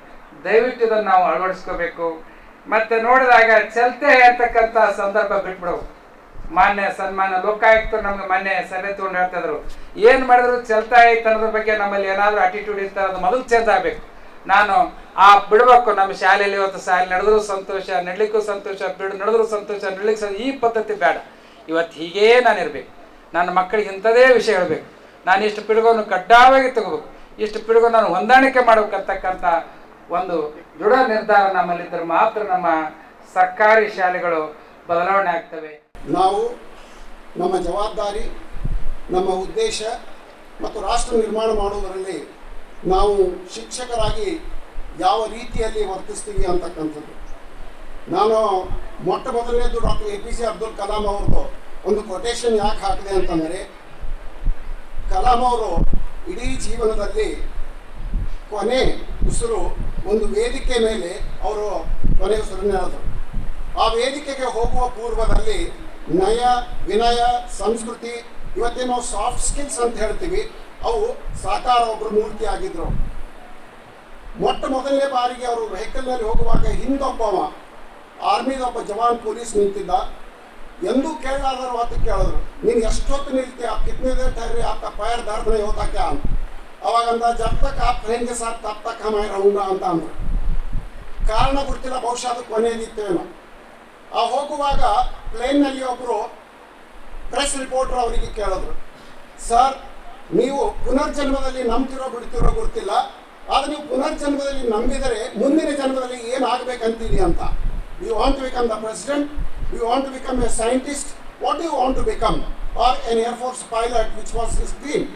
But then he suddenly said, not that I don't believe in rebirth, ನಾನೇನು ಪುನರ್ಜನ್ಮದಲ್ಲಿ ನಂಬುತ್ತೀನಿ ಅಂತ ಹೇಳಂಗಿಲ್ಲ, ಆದರೆ ನಾನು ಪುನರ್ಜನ್ಮ ನನಗೆ ಬಂದರೆ ನಾನು ರಾಷ್ಟ್ರಪತಿ ಆಗಲು ಬಯಸೋದಿಲ್ಲ, ನಾನೊಬ್ಬ ಪೈಲಟ್ ಆಗಲಿಕ್ಕೆ ಬಯಸೋದಿಲ್ಲ, ನಾನೊಬ್ಬ ವಿಜ್ಞಾನಿ ಆಗಲಿಕ್ಕೆ ಬಯಸೋದಿಲ್ಲ, ನಾನು ಒಂದು ಶಾಲೆಯ ಶಿಕ್ಷಕನಾಗಿ ಬಯಸ್ತೀನಿ, ಶಿಕ್ಷಕನಾಗ್ತೀನಿ ಅಂತ. ಅಂತಹ ಮಹಾನ್ ವ್ಯಕ್ತಿಯ ಸಂಕಲ್ಪ ಶಿಕ್ಷಕರಿದ್ದಾಗ ಅದು ನಮ್ಮ ವೃತ್ತಿ. ಅವರು ಶಿಕ್ಷಕನಾಗ್ತೀನಿ ಅಂದಾಗ ನಮ್ಮೆಲ್ಲರದು ಅಭಿಪ್ರಾಯ ಅದ ಅಂತ ತಿಳಿದು ಅವರು ಹೇಳಿದ್ದಾರೆ. ಸೊ ಅಂತಹ ಮಹಾನ್ ಚೇತನಕ್ಕೆ ನಮ್ಮ ನಮನವನ್ನು ಸಲ್ಲಿಸುತ್ತಾ, he was not only the president of republic, he was a people's president. ನಾವು ಪೆಡಗಾಗಿ ಅಂತ ನಿಮಗೆ ಹೇಳ್ತೀನಿ, ಇದುವರೆಗೆ ಮೇಡಮ್ ಅವ್ರು ಎಲ್ಲರೂ ಹೇಳಿದ್ರು ಹೆಂಗೆ ಕಲಿಸ್ಬೇಕು, ಹೆಂಗೆ ಕಲಿಬೇಕು ಅಂತಕ್ಕಂಥದ್ದನ್ನು ಅವರಿಗೆ ಪತ್ರಕರ್ತ ಮಿತ್ರರಾಗಿರ್ತಕ್ಕಂಥವ್ರು ಅಂತಾರಾಷ್ಟ್ರೀಯ ಅವ್ರ ಜೊತೆಗೆ ಒಂದು ಶಾಲೆಗೆ ಹೋಗಿ ಪ್ರೈಮರಿ ಸ್ಕೂಲ್ನಲ್ಲಿ ಇರ್ತಕ್ಕಂಥ ಒಂದು 2ನೇ ಕ್ಲಾಸಿನ ಹುಡುಗಿಗೆ ನೀನು ಏನಾಗಬೇಕಂತಿ ಅಂತ ಕೇಳಿದಾಗ ನಮಗಿಂದ ಸಾಧ್ಯ ಇಲ್ಲ, ಆದರೆ ಅವರು ಆ ವಿದ್ಯಾರ್ಥಿಯ ಮನಸ್ಸಿನಿಂದ ಹೊರಗೆ ತೆಗಿತಕ್ಕಂಥ ಸಾಮರ್ಥ್ಯ ಇತ್ತು. ಹೀಗಾಗಿ ಪೆಡಗಾಗಿ ಅಂದರೆ ನನಗೆ ಏನು ಗೊತ್ತದ ಅದು ಹೇಳುವುದಲ್ಲ, ದಟ್ ಈಸ್ ಟ್ರಾನ್ಸ್ಮಿಷನ್. ಇವತ್ತಿನ ದಿವಸ NEP-ದಾಗ ಏನದ ಅಂತಂದ್ರೆ ನನಗೆ ಟ್ರಾನ್ಸ್ಮಿಷನ್ ಬೇಕಾಗಿಲ್ಲ, ನಮಗೆ ಟ್ರಾನ್ಸಾಕ್ಷನ್ ಬೇಕಾಗಿಲ್ಲ. ಈ ಟ್ರಾನ್ಸಾಕ್ಷನ್ ಅಂದ್ರೆ ಏನು ಅಂತಂದರೆ ಇತರರಿಂದ ನೀವು ಏನು ಬಯಸ್ತೀರಿ ಅದು ಪಡಿತಕ್ಕಂಥದ್ದು, ಅದಕ್ಕೆ ನಾವು ಫೀಡ್ಬ್ಯಾಕ್ ಅಂತ ಹೇಳ್ತೀವಿ. ಸೊ ಆ ನಿಟ್ಟಿನಲ್ಲಿ ಇವತ್ತಿನ ಒಂದು ಚಿಕ್ಕ ಒಂದು ಪ್ರಯೋಗ ಅಂತಲ್ಲ, ಇದು ಒಂದು ಪ್ರಯೋಗ ಅಲ್ಲ, ಪ್ರಯೋಗ ಸಾಮಾನ್ಯವಾಗಿ ಒಂದು ಉದ್ದೇಶ ಇಟ್ಕೊಂಡು ಬರ್ತದೆ. ಈ ಉದ್ದೇಶ ಅಂದರೆ ನಮ್ಮನ್ನು ಶ್ರೀಮಂತ ಮಾಡ್ತಕ್ಕಂಥದ್ದು. ಈ ಆರ್ಯಭಟ ಸಂಸ್ಥೆಯ ಚೇರ್ಮನ್ರು ಮತ್ತು ವಿಶೇಷವಾಗಿ ನನಗೆ ಬಹಳಷ್ಟು ವರ್ಷಗಳಿಂದ ನಿರಂತರವಾಗಿ ನಿಕಟ ಸಂವಹನ ಹೊಂದಿರತಕ್ಕಂಥ ಶ್ರೀಯುತ ಸುಧಾಕರ್ ರೆಡ್ಡಿ ಸರ್ ಅವರೇ, ನಾನು ಕೆಲವು ವಿಷಯಗಳನ್ನು ತಮ್ಮೆದುರಿಗೆ ಹಂಚಿಕೊಳ್ಳಲಿಕ್ಕೆ ಪ್ರಯತ್ನ ಮಾಡ್ತೇನೆ. ರವೀಂದ್ರನಾಥ್ ಟ್ಯಾಗೋರ್ ಮತ್ತು ಅರಬಿಂದೋ ಅವರು ಒಂದು ಹೇಳಿಕೆಯನ್ನು ಹೇಳಿದ್ದಾರೆ. What for India is famous? Is India famous for Red Fort, or is India famous for Parliament House, or is India famous for Qutub Minar, or is this meant for what? Remember 2500 years before the birth of Christ. That means 4500 ವರ್ಷಗಳ ಹಿನ್ನೆಲೆ ನಮ್ಮ ಭಾರತದ ಎದಕ್ಕೆ famous ಇತ್ತು ಅಂತಂದರೆ India was famous for only not knowledge, not information, but wisdom. ಜ್ಞಾನ ಬೇರೆ, wisdom ಬೇರೆ. ನನಗೆ ಜ್ಞಾನ ಅದ, ನನ್ನ ಕ್ವಾಲಿಫಿಕೇಶನ್ ಅದ, ಅದರ ಕ್ವಾಲಿಫಿಕೇಶನ್ ಹೆಂಗೆ ಉಪಯೋಗ ಮಾಡಬೇಕು ಅಂತೂ ನಾನು ಸಮರ್ಥ ಇಲ್ಲ. ಹೀಗಾಗಿ we have many people who are qualified, highly knowledgeable, but very few people who are men of wisdom. ಆ ವಿಸ್ಡಮ್ ಅಂದ್ರೆ ಏನು ಅಂತಂದರೆ ನನ್ನ ಜ್ಞಾನ ನನ್ನ ಅನುಕೂಲಕ್ಕೋಸ್ಕರ ಅಲ್ಲ, ಇಡೀ ಸಮಾಜದ ಅನುಕೂಲಕ್ಕೋಸ್ಕರವಾಗಿ ಪ್ರಯತ್ನ ಮಾಡ್ತಕ್ಕಂಥದ್ದು. ಆ ನಿಟ್ಟಿನಲ್ಲಿ ಎಜುಕೇಷನ್ ಏನಾದರೂ ಇತ್ತು ಅಂತಂದರೆ ನೀವು ಯಾವುದೇ ವಿಷಯವನ್ನು ಬೋಧನೆ ಮಾಡುವಾಗ, ಯಾವುದೇ ವಿಷಯದಲ್ಲಿ ಒಂದು ಪುಟ ತೆಗೆದಾಗ ನಾವೆಲ್ಲರೂ ಒಂದು ಕಾಣ್ತೀವಿ. ಈ ಶಬ್ದವು ಗ್ರೀಕ್ ಭಾಷೆಯ ಶಬ್ದದಿಂದ ಉಗಮವಾಗಿದೆ, ಈ ಶಬ್ದವು ಲ್ಯಾಟಿನ್ ಭಾಷೆಯ ಶಬ್ದದಿಂದ ಉಗಮವಾಗಿದೆ ಅಂತ ಹೇಳ್ತೀವಿ. ಹಾಗೆಯೇ ಅತ್ಯಂತ ಪುರಾತನ ನಾಗರಿಕತೆ ಹೊಂದಿರತಕ್ಕಂಥ ಗ್ರೀಕ್ ಸಮಾಜದಲ್ಲಿಯೂ ಸಹಿತ ಇವತ್ತಿಗೆ ಸ್ವಲ್ಪ ಏನಂತಂದ್ರೆ ಪಳವಳಿಕೆಗಳಾಗಿ ಉಳ್ತಕ್ಕಂಥ ಬಂದದ. ಆದರೆ ನಮ್ಮಲ್ಲಿ ಅಂದಿನ ಶಿಕ್ಷಣ ಪದ್ಧತಿ ಇಂದಿಗೂ ಸಹಿತ ನಾವು ಅದನ್ನು ಆಧಾರದಿಂದ ಗೌರವಿಸ್ತಾ ಇದ್ದೀವಿ. ಸೊ ಅದನ್ನೇ ರವೀಂದ್ರನಾಥ್ ಟ್ಯಾಗೋರ್ ಹೇಳಿರ್ತಕ್ಕಂಥದ್ದು, India was a teacher to the world yesterday, India is a teacher to the world today, and India is going to be the teacher to the world tomorrow ಅಂತ ಹೇಳ್ತಾರೆ. ಭಾರತ ನಿನ್ನೆ ವಿಶ್ವಕ್ಕೆ ಒಂದು ಗುರುವಿನ ಸ್ಥಾನದಲ್ಲಿತ್ತು, ಭಾರತ ನಾಳೆ ವಿಶ್ವಕ್ಕೆ ಒಂದು ಗುರುವಿನ ಸ್ಥಾನದಲ್ಲಿದೆ, ಭಾರತ ಇನ್ನೂ ಸಹಿತ ಒಂದು ಗುರುವಿನ ಸ್ಥಾನದಲ್ಲಿದೆ. ಇದು ಏನು ಗುರುವಿನ ಸ್ಥಾನ? ಕತ್ತಲೆಯಿಂದ ಬೆಳಕಿನ ಕಡೆಗೆ ಹೋಗ್ತಕ್ಕಂಥದ್ದು. ಆದರೆ ಒಮ್ಮೊಮ್ಮೆ ವಿಚಾರ ಮಾಡಿದಾಗ ನಮ್ಮಲ್ಲಿ ಶಿಕ್ಷಣ ವೇದಗಳ ಕಾಲದಿಂದ ಹಿಡ್ಕೊಂಡು ಇಲ್ಲಿವರೆಗೆ ಹಂತ ಹಂತವಾಗಿ ಹೆಂಗೆ ಔಷಧ ಫಾರ್ಮಸಿಸ್ಟ್ ನಮ್ಮ ಮೇಲೆ ಔಷಧ ಕೊಡೋಕ್ಕಿಂತ ಮೊದಲು ಒಂದು ಬಿಳಿ ಇಲಿಗೆ ಔಷಧ ಕೊಟ್ಟು ನೋಡ್ತಾರ, ಅದು ಸ್ಪಂದಿಸ್ತು ಅಂದ್ರೆ ನಮ್ಮ ಮೇಲೆ ಮಾಡ್ತಾರೆ. ಹಾಗೆ ನಮ್ಮಲ್ಲಿ ಬಿಳಿ ಇಲಿ ಅಂತಕ್ಕಂಥದ್ದು ಒಂದು ಎಜುಕೇಷನ್. ವೇದಗಳ ಕಾಲದಲ್ಲಿ ಸಂಸ್ಕೃತ ಬಗ್ಗೆ ಅಧ್ಯಯನ ಇಟ್ಟುಕೊಟ್ಟು ಎಲ್ರಿಗೂ ಅವಕಾಶವಿದ್ದಿದ್ದಿಲ್ಲ. ತದನಂತರ ಬುದ್ಧನ ಕಾಲದಲ್ಲಿ ಪಾಲಿ ಭಾಷೆ ಬಂತು, ಮಧ್ಯಕಾಲೀನ ಭಾರತದಲ್ಲಿ ಉರ್ದು ಅರೇಬಿಕ್ ಪರ್ಷಿಯನ್ ಬಂತು, ತದನಂತರ ನಮ್ಮಲ್ಲಿ ಲಾರ್ಡ್ ಮೆಕಾಲೆ ಅಂತ ಇಂಗ್ಲಿಷ್ ಶಿಕ್ಷಣ ಬಂತು. ಇದು ಹಂತ ಹಂತವಾಗಿ ಬರ್ತಾ ಇದ್ದಾಗ ಇಂಗ್ಲಿಷ್ ಶಿಕ್ಷಣ ಬಂದಾಗ ಎರಡು ಅಭಿಪ್ರಾಯಗಳನ್ನು ಹೇಳ್ತೀವಿ ನಾವು. ಎಲ್ಲ ರೆಸ್ಪೆಕ್ಟ್ ಮಾನ್ಯ ಪ್ರಾಂಶುಪಾಲರಿಗೆ ಇಟ್ಕೊಂಡು ನಮ್ಮ ಲಾ ಕಾಲೇಜಿನಲ್ಲಿ ಮೆಕಾಲೆ ಅವರು ಕ್ವೀನ್ ಆಫ್ ಎಲಿಜಬೆತ್ಗೆ ಇಂಗ್ಲೆಂಡಿಗೆ ಹೋಗಿ ಒಂದು ಭಾಷಣವನ್ನು ಮಾಡಿದ್ರು. ಆ ಭಾಷಣ ಏನು ಅದರ ಹಿನ್ನೆಲೆಯಲ್ಲಿ ನಾವು ಒಂದು ಹೊಸತನ ಶಿಕ್ಷಣದಲ್ಲಿ ತರಬೇಕು ಅಂತಕ್ಕಂಥ ಪ್ರಯತ್ನ ಅಂದಿನಿಂದ ಇಂದಿನವರೆಗೆ ನಡೆದವ. ಅವರು ಹೇಳಿರ್ತಕ್ಕಂಥದ್ದು quotation, your excellency, I have travelled throughout the width and breadth of India. Nowhere I have seen a beggar. Nowhere I have seen a poor people. They are quite intelligent, quite brilliant, and they have a forethought of thousands and thousands of years. And we Britishers with white skin, how can we control thousands and thousands of people who are not black, who are white and with wisdom, and we cannot rule India. But to rule India, I want one suggestion from you. Suggestion. What is the suggestion? I want to break the backbone of the cultural heritage of India, and make them to learn English and let them become a fond admirer of English. If they know that they know English, they can speak English, they will become the slave of East India Company and we can rule them ಅಂತ. ಅದು ನಮ್ಮ ಪರಂಪರೆಯನ್ನು ಮುರಿದು ಅವರಿಗೆ ನಮ್ಮ ಮೇಲೆ ಆಡಳಿತ ಮಾಡ್ಲಿಕ್ಕೆ ಆಗೋದಿಲ್ಲ. ಅವರಿಗೆ ಇಂಗ್ಲಿಷ್ ಕಲಿಸಿದ್ರೆ ಆ ಇಂಗ್ಲಿಷ್ ಕಲಿತ ತಕ್ಷಣ ಅವ್ರಿಗೆ ಒಂದು ಇಗೋ ಬರ್ತದ, ನಾನು ಸಹಿತ ಒಂದು ಇಂಗ್ಲಿಷ್ನಲ್ಲಿ ಮಾತಾಡ್ಲಿಕ್ಕತ್ತೀನಿ. ಹಾಗಾಗಿ ಅವರು ಇಂಗ್ಲಿಷಿನ ಮುಖಾಂತರ ನಮ್ಮನ್ನ ಗುರುತಿಸ್ಕೊಂಡು ನಮ್ಮ ಗುಲಾಮರಾಗ್ತಾರ, ಅಂದು ನಾವು ಆಳಬಹುದು ಅಂತಕ್ಕಂಥದ್ದು. ಅವ್ರು ಬಿಟ್ಟು ಹೋದ್ರು ಸಹಿತ ನಮ್ಮಲ್ಲಿ ಇವತ್ತಿಗೂ ಸಹಿತ ನಾವು ಇಂಗ್ಲಿಷಿನ ಬಗ್ಗೆ ವ್ಯಾಮೋಹ ಹೋಗಿಲ್ಲ ಅಂತೆಲ್ಲ. ಆದ್ರೆ ಅದು ಅದ ಯಾಕೆ ಅದಂತಂದ್ರೆ ಕಾರಣಾಂತರವಾಗಿ ನಮ್ಮ ಭಾಷೆ, ನಮ್ಮ ರಾಜ್ಯ, ಭಾಷಾಂತರ ರಾಜ್ಯಗಳಾದ ನಂತರ ಸಹಿತ ಇವತ್ತಿಗೂ ನಮ್ಮ ಒಂದು ಚರ್ಚೆ ಇದೆ. ಸೊ ಆ ನಿಟ್ಟಿನಲ್ಲಿ ಸ್ನೇಹಿತರೆ, ಈ ಭಾರತ ಅಂದ್ರೇನು, ಭಾರತೀಯ ಶಿಕ್ಷಣ ಅಂದ್ರೆ ಏನು ಅಂತಕ್ಕಂಥ ವಿಚಾರದೊಂದಿಗೆ ಈ ಪರಿವರ್ತನೆ, ಬದಲಾವಣೆ ಅವಶ್ಯಕ. ನಾನು ಬಹಳ ಸಲ ಹೇಳ್ತೀನಿ, 5 ಪದಗಳನ್ನು ನೆನಪು ಮಾಡ್ಕೊಂಡ್ರಿ. ಆ ಪದಗಳ ಹಿನ್ನೆಲೆಯಲ್ಲಿ ಇವತ್ತಿನ ರಾಷ್ಟ್ರೀಯ ಶಿಕ್ಷಣ ನೀತಿ: change, progress, evolution, revolution and development. Change ಅಂದ್ರೆ ಬದಲಾವಣೆ, ಪ್ರಗತಿ, ವಿಕಸನ, ಕ್ರಾಂತಿ ಮತ್ತು ಅಭಿವೃದ್ಧಿ. I repeat again: change, progress, evolution, revolution and development. ಪರಿವರ್ತನೆ, ಪ್ರಗತಿ, ವಿಕಸನ, ಕ್ರಾಂತಿ ಮತ್ತು ಅಭಿವೃದ್ಧಿ. ಈ 5 ಪದಗಳು ಒಂದೇ ಅರ್ಥ ಕೊಡ್ತಕ್ಕಂಥದ್ದಿಲ್ಲ. ಚೇಂಜ್ ಅಂದ್ರೆ ಏನು? ಒಂದು ವ್ಯವಸ್ಥೆಯಿಂದ ಇನ್ನೊಂದು ವ್ಯವಸ್ಥೆಗೆ. ಆದ್ರೆ ಒಂದು ವ್ಯವಸ್ಥೆಯಿಂದ ಇನ್ನೊಂದು ವ್ಯವಸ್ಥೆಗೆ ಹೋದಾಗ ಅದು ಸಮಾಜದ ಅನುಕೂಲಕರ ಇರಬಹುದು, ಬಿಡಬಹುದು. ಜನಸಂಖ್ಯಾ ಸ್ಫೋಟ ಆಗ್ತದೆ. ಹಿಂದಕ್ಕೆ ಜನಸಂಖ್ಯೆ ಹೆಚ್ಚಳ ಇತ್ತು, ಇವತ್ತು ನಾವು ಸ್ಫೋಟ ಅಂತೀವಿ. ಹೀಗಾಗಿ ಒಂದು ಸಮಸ್ಯೆ ಬರ್ತದೆ. ಪ್ರಗತಿ ಅಂದ್ರೇನು? ಉದ್ದೇಶಿತ ಪರಿವರ್ತನೆ ತರೋದು ಪ್ರಗತಿ. ಮೂರನೇದು ಎವಲ್ಯೂಷನ್, ವಿಕಸನ ಅಂದ್ರೆ ಡಾರ್ವಿನ್ನ ಸಿದ್ಧಾಂತ. ಅಮೀಬಾದಿಂದ ಹೋಮೋಸೆಪಿಯನ್ ಅಂತ ನಡೆದ ಈ ಸಮಾಜವು ಸಹಿತ ವಿಕಸನೆ ಆಗ್ತಾ ಹೋಗ್ತದೆ. ಸರಳತೆಯಿಂದ ಸಂಕೀರ್ಣತೆ ಕಡೆಗೆ, ಶ್ರೇಷ್ಠತೆ ಕಡೆಗೆ ಹೋಗ್ತಕ್ಕಂಥದ್ದು.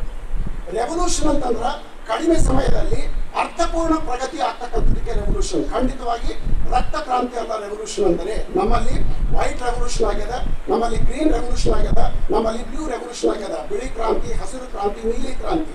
ಕೊನೆಗೆ ಯಾವುದು ಅಂತಂದ್ರೆ ಡೆವಲಪ್ಮೆಂಟ್ ಅಂದ್ರೆ ಏನು? ಅಭಿವೃದ್ಧಿ. ಎಲ್ಲ ಕ್ಷೇತ್ರಗಳಲ್ಲಿ ಅಭಿವೃದ್ಧಿ ಆದಾಗ ಮಾತ್ರ ಅದು ಅಭಿವೃದ್ಧಿ.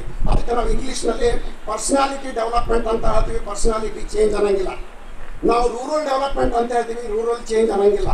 ಈ ಡೆವಲಪ್ಮೆಂಟ್ ತರ್ತಕ್ಕಂಥ ಉದ್ದೇಶದಿಂದಲೇ ಹೊಸ ನಮ್ಮ ಒಂದು ರಾಷ್ಟ್ರೀಯ ಶಿಕ್ಷಣ ನೀತಿ ಬಂತು. ಅದು ಏನು ಡೆವಲಪ್ಮೆಂಟ್? ಹೋಲಿಸ್ಟಿಕ್ ಡೆವಲಪ್ಮೆಂಟ್ ಅಂತ ಹೇಳಿದೆ. ಏನು ಹೋಲಿಸ್ಟಿಕ್ ಡೆವಲಪ್ಮೆಂಟ್? ಹೋಲಿಸ್ಟಿಕ್ ಅಂತಂದ್ರೆ ಯಾವುದೇ ಒಬ್ಬ ವ್ಯಕ್ತಿ ಪರಿಪೂರ್ಣವಾದಂಥ ಒಂದು ವ್ಯಕ್ತಿತ್ವ ವಿಕಸನ ಆಗ್ತಕ್ಕಂಥ ಪ್ರಯತ್ನ ಮಾಡಬೇಕು. ಇದರ ಅರ್ಥ ಮೊದಲಿನ ಶಿಕ್ಷಣ ಆಯೋಗಗಳು ಮಾಡಿಲ್ಲ ಅಂತಲ್ಲ, ಅನ್ಯಥಾ ಬೇರೆ ಭಾವಿಸಬಾರ್ದು. ಭಾರತದಲ್ಲಿ ಹಂತ ಹಂತವಾಗಿ ಯಾವುದೇ ಒಂದು ಪಾಲಿಸಿ ಆಗಲಿ, ಒಂದು ಉದ್ದೇಶದಿಂದ ಏನಾಗ್ತದ, ಯಾವಾಗ ಬದಲಾವಣೆ ಆಗ್ತದ, ಬದಲಾವಣೆಯ ಜೊತೆಗೆ ನಾವು ಬದಲಾವಣೆ ಆಗಬೇಕು. ಬದಲಾವಣೆ ಆದಾಗ ನಾವು ಬದಲಾವಣೆ ಆಗಲಿಲ್ಲ ಅಂದ್ರೆ ನಾವು ಬಳವಳಿಕೆಗಾಳು ಉಳಿತೀವಿ. ಸೊ ಮೊದಲಿನ ಎಲ್ಲ ಪೊಲೀಸರು, ಕೋಟಾರಿ ಕಮಿಷನ್ ಆಗಿರ್ಬೋದು, ಮೊದಲಿಂದ ಎಲ್ಲವೂ ಕಮಿಷನ್ ಮಾಡಿ ಇವತ್ತಿನ ದಿವಸ ಏನು ಚೇಂಜ್ ಆಗ್ಯದ, ಈ ಚೇಂಜ್ ತಕ್ಕಂತೆ ನಾವು ಚೇಂಜ್ ಆಗಬೇಕು. ಸೊ ಯಾವಾಗಲೂ ಇದು continuity of the previous policy ಅದ. ಇದನ್ನು ಕಟ್ ಆಫ್ ಮಾಡಿ ಒಂದು ಫುಲ್ ಸ್ಟಾಪ್ ಇಟ್ಟು ಇದು ಹೊಸದು ಅಂತಕ್ಕಂಥದ್ದೆಲ್ಲ ಅಲ್ಲ. ಆದರೆ ಹೊಸತನ ಯಾಕು ಅಂತಂದರೆ ಜನ ಹೊಸತನವನ್ನು ಬೇಡಲಿಕ್ಕಂತಾರ, ಸಮಾಜ ಹೊಸತನ. ಈ ಹೊಸತನ ಅಂದ್ರೆ ಏನು ಅಂತಂದರೆ ನಮ್ಮ ಯುವಕರು ಜಾಗತಿಕ ಮಟ್ಟದಲ್ಲಿ ಬರ್ತಕ್ಕಂಥ ಒಂದು ಪ್ರಯಾಸ ಮಾಡಬೇಕು. They should become global citizen. ನಮಗೆ ಒಂದು ಗಾದೆ ಮಾತಿತ್ತು, ಯಾವಾಗ ಥಿಂಕ್ ಗ್ಲೋಬಲಿ ಆಕ್ಟ್ ಲೋಕಲಿ ಅಂತ ಬಂತು. ನಮ್ಮ ವಿಚಾರ ಜಾಗತಿಕವಾಗಿರಬೇಕು, ಆದರೆ ನಮ್ಮ ಕಾರ್ಯ ಮಾತ್ರ ಸ್ಥಳೀಯವಾಗಿರಬೇಕು ಅಂತ ಹೇಳ್ತೀವಿ. ಆ ನಿಟ್ಟಿನಲ್ಲಿ ಈ ಬದಲಾವಣೆ ಏನು ಬದಲಾವಣೆ? ಆರ್ಥಿಕ ಕ್ಷೇತ್ರದಲ್ಲಿ ಬದಲಾವಣೆ ಆಗಿರುತ್ತೆ, ತಾಂತ್ರಿಕ ಕ್ಷೇತ್ರದಲ್ಲಿ ಬದಲಾವಣೆ ಆಗಿರ್ತದೆ. ಉದಾರೀಕರಣ, ಖಾಸಗೀಕರಣ, ಜಾಗತೀಕರಣ, LPG ಆದ ನಂತರ ಒಂದು ಕಾನ್ಸೆಪ್ಟ್ ಬಂತು. ಅದು ಯಾವುದು ಅಂತಂದರೆ ಕ್ವಾಲಿಟಿ ಕ್ವಾಲಿಟಿ ಕ್ವಾಲಿಟಿ. ಮುಂದೆ ಪಟ್ಟಬದ್ಧ ಕೆಲವೇ ಸಂಸ್ಥೆಗಳಿದ್ದು ಇವತ್ತು ಜಗತ್ತಿನ ಎಲ್ಲ ವಿಶ್ವವಿದ್ಯಾಲಯಗಳು ನಮ್ಮಲ್ಲಿ ಬರ್ಲಿಕ್ಕತ್ತವ. ನಾನು ಪದೇ ಪದೇ ಹೇಳಕ್ಕಂತಂದರೆ, ನಾನು ಕಾಲೇಜ್ನಲ್ಲಿ ಓದುವಾಗ, ನಾನು ಶಾಲೆಯಲ್ಲಿ ಹೋದಾಗ ಇಂಡಿಯಾದಾಗ ರೋಡ್ ಮೇಲೆ ಎರಡೇ ಎರಡು ಕಾರ್ ಇರ್ತಿತ್ತು. ಒಂದು ಹಿಂದೂಸ್ತಾನ್ ಮೋಟರ್ಸ್ ಅಂಬಾಸಿಡರ್ ಇರ್ತಿತ್ತು, ಇನ್ನೊಂದು ಪ್ರೀಮಿಯರ್ ಪದ್ಮಿನಿ ಫಿಯಟ್ ಇರ್ತಿತ್ತು.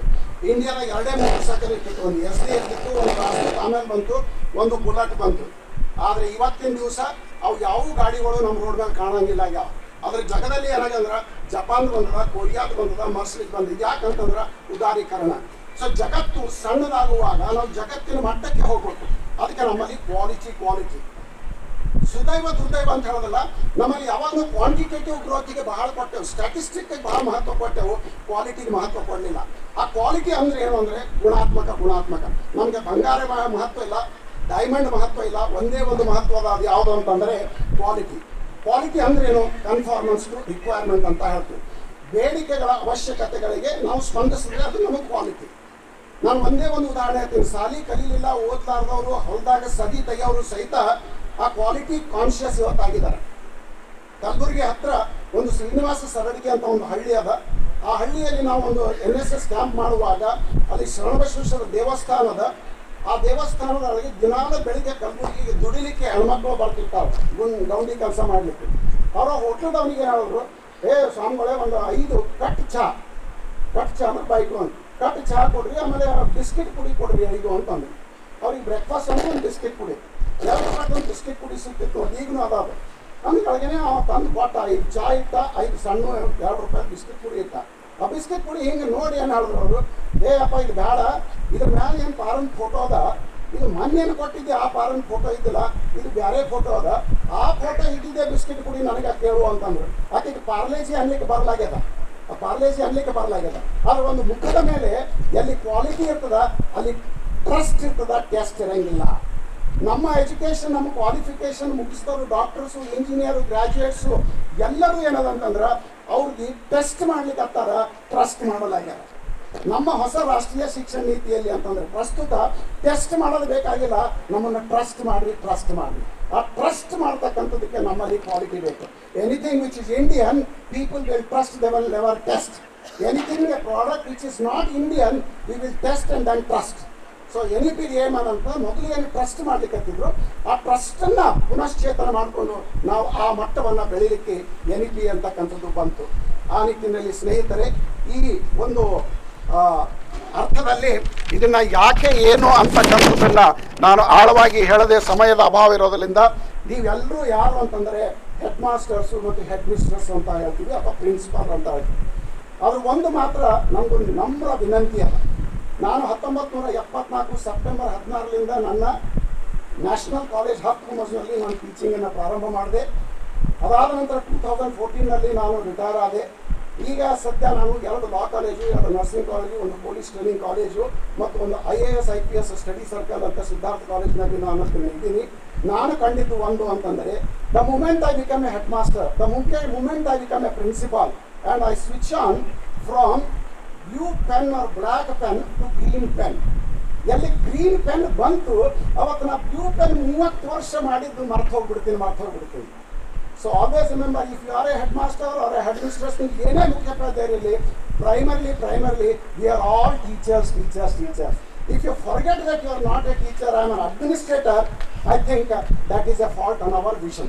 ಅದಕ್ಕೆ ಆ ಟೀಚರ್ ಅಂತಕ್ಕಂಥದ್ದು ಅದು ಯಾವ ಮನುಷ್ಯ ಕಲಿಸಲ್ಲ, ಯಾವ ಮನುಷ್ಯ ಬೋಧನೆ ತನ್ನ ಜೀವನದಲ್ಲಿ ಮಾಡಿಲ್ಲ, ಆದರೆ ಅವನು ಸೀನಿಯಾರಿಟಿ ಮೇಲೆ ಏನೇ ಒಂದು ಪ್ರಿನ್ಸಿಪಾಲ್ ಹುದ್ದೆಯನ್ನು ಪಡೆದಾಗ ಅವನು ತನ್ನ ಶಿಷ್ಯಂದರಿಗೆ, ಇನ್ನೊಬ್ಬರು ಶಿಕ್ಷಕರಿಗೆ ಏನೇ ಕ್ಲಾಸ್ ತೊಗೊಂಡಿಲ್ಲ, ನೀನು ಯಾಕೆ ಪ್ರಾಕ್ಟಿಕಲ್ ಮುಗಿಸಿಲ್ಲ, ನೀನು ಯಾಕೆ ಇದು ವರ್ಕ್ ಡನ್ ರಿಜಿಸ್ಟರ್ ಮಾಡಿಲ್ಲ ಅಂತಂದ್ರೆ, ಆಯ್ತು ಸರ್ ನಾಳೆಗೆ ಮಾಡ್ತೀನಿ ಅಂತ ಹೇಳ್ತಾನೆ. ಸ್ಟಾಫ್ ರೂಮ್ನಾಗ ಕೂತಾಗ ಬಂದ್ಗಳಿಗೆ ಒಂದು ಭಾಳ ಸರಳವಾಗಿ ಒಂದು ಶಬ್ದ ಹೊರಬಿಡ್ತಾನೆ, ಏನು ಹಂಗೆ ಹೇಳ್ತಾರೆ, ಅವ್ರಿದ್ದಾಗ ಏನು ಅಂಥದ್ದು ಮಾಡ್ಯಾರ ಅಂತ ಹೇಳ್ತಾರೆ. ಹೀಗಾಗಿ ಯಾವಾಗಲೂ ಏನು ಹೇಳ್ತೀವಿ, ಗಾಂಧಿ ಏನು ಹೇಳಿದ್ರಂದರೆ, please try to bring a change in yourself and then try to bring change in others. ಮತ್ತೊಬ್ಬರಲ್ಲಿ ಬದಲಾವಣೆ ತರೋಕ್ಕಿಂತ ಮುಂಚೆ ನಮ್ಮಲ್ಲಿ ನಾವು ಬದಲಾವಣೆಯನ್ನು ತರಬೇಕು. ಯಾರು ಬದಲಾವಣೆ ತರಂಗಿಲ್ಲ ಅದನ್ನು ನಮ್ಮನ್ನು ಹೆದರಿಸ್ತಾರ, ನಮ್ಮನ್ನು ಪ್ರೀತಿಸೋದಿಲ್ಲ, ನಮ್ಮನ್ನು ಗೌರವ ಕೊಡ್ತಾರ, ಒಳಗಡೆಯಿಂದ ನಮಗೆ ದ್ವೇಷ ಮಾಡ್ತಾರೆ. ಸೊ ಆ ನಿಟ್ಟಿನಲ್ಲಿ ಸ್ನೇಹಿತರೆ, we are all teachers. So as a head master ಏನಾಗಬೇಕು, ಆಸ್ ಎ ಹೆಡ್ ಮಿಸ್ಟ್ರೆಸ್ ಏನಿರಬೇಕು, ಆಸ್ ಎ ಪ್ರಿನ್ಸಿಪಾಲ್ ಏನಿರಬೇಕು ಅಂತ ನಾನು ವಿಚಾರ ಮಾಡಿದಾಗ, the first person whom a parent, a child, an officer or a deputy commissioner like madam, ಅದು love at first sight ಅಂತ ಹೇಳ್ತಾರಲ್ಲ, ನೋಡಿದ ತಕ್ಷಣ ಆ ಸಂಸ್ಥೆ ಬಗ್ಗೆ ಒಂದು ಅಭಿಮಾನ ಬರೋದು ಹೆಡ್ ಮಾಸ್ಟರ್ ಅಥವಾ ಹೆಡ್ ಮಿಸ್ಟ್ರಿಂದ. ಯಾವುದೇ ಒಬ್ಬ DC ಒಂದು ಕಾಲೇಜಿಗೆ ಸ್ಕೂಲಿಗೆ ಬಂದಾಗ, ನೀ ಯಾವ ಸ್ಕೂಲ್ ಟೀಚರ್, ನೀ ಏನು ಸಬ್ಜೆಕ್ಟ್ ತಗೋತಿ, ನೀನು SBA ಇದೆ ಅಂತ ಕೇಳೋದಿಲ್ಲ. ಫಸ್ಟ್ ಥಿಂಗ್ ಹ್ಯಾಂಗ ಆ ಗುಡಿಯಾಗ ಹೋಗಿ ಹಾಸ್ಟೆಲ್ ಹಾಡ್ತಾರಲ್ಲ, first thing they go into the headmistress chamber. So ನಮ್ಮ ಮುಖ ನೋಡಿದ ತಕ್ಷಣ ನಮ್ದೊಂದು ಬ್ರ್ಯಾಂಡ್ ಇರ್ತದ, ನಮ್ದೊಂದು ಸಂಸ್ಕೃತಿ ಇರ್ತದ, ನಮ್ದೊಂದು ನಯ ಇರ್ತದ, ನಮ್ದೊಂದು ವಿನಯ ಇರ್ತದ, ನಮ್ಮೊಂದು ನಡತೆ ಇರ್ತದ. ಆ ನಡತೆಯಲ್ಲಿ ಲೋಪದೋಷ ಇದ್ದಾಗ ನಾನು ಎಷ್ಟೇ ಕ್ವಾಲಿಫಿಕೇಶನ್, ನನ್ನ ಹೆಸರು ಇದ್ರೆ ಟೇಬಲ್ ಮೇಲೆ ಬರೆದಿಟ್ಟಿರ್ತೀನಿ, ನಾನು ಹೆಸರು ಬರೆದು ಮುಂದೆ ಕ್ವಾಲಿಫಿಕೇಶನ್ ಬರೆದು HM ಅಂತ ಬರೆದಿರ್ತೀವಿ. ಅದು ಗುರುತಿಸ್ಲಿಕ್ಕೆ ಅದರ ನಿಜವಾದಂಥ ಗುರುತು ಯಾವುದಂದ್ರೆ ನನ್ನ ಆಂತರಿಕವಾದಂಥ ಹೆಡ್ ಮಾಸ್ಟರ್ ಅವ್ರಿಗೆ ಬರಬೇಕು.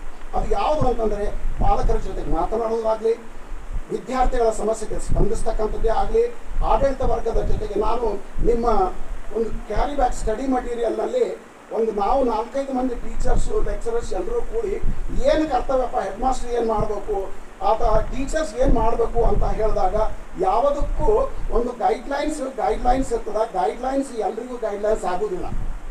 ರೈಲ್ವೆ ಪ್ಲಾಟ್ಫಾರ್ಮ್ ಒಂದೇ ಇರ್ತದೆ, ಆದರೆ ಯಾವ ಟ್ರೈನ್ ಎಲ್ಲಿ ಹೋಗ್ಬೇಕು ಬೇರೆ ಬೇರೆ ಇರ್ತಾರೆ. ಆ ನಿಟ್ಟಿನಲ್ಲಿ ಒಬ್ಬ ಹೆಡ್ ಮಾಸ್ಟರ್ ಏನು ಮಾಡಬೇಕು ಅಂದಾಗ, you are a leader, you are a brand ambassador, you are a representative of your school, you are an embodiment of an organizational culture. Culture ಅಂದರೆ ಸಂಸ್ಕೃತಿ ಅಂತ ನಾವು ಹೇಳ್ತೀವಿ. ಬಹುಶಃ ಮೇಡಮ್ ಅವರು ಸೋಷಾಲಜಿ ನಮ್ಮ ಜೊತೆ ಭಾಳ ವರ್ಷ ಕೆಲಸ ಮಾಡ್ಯಾರ.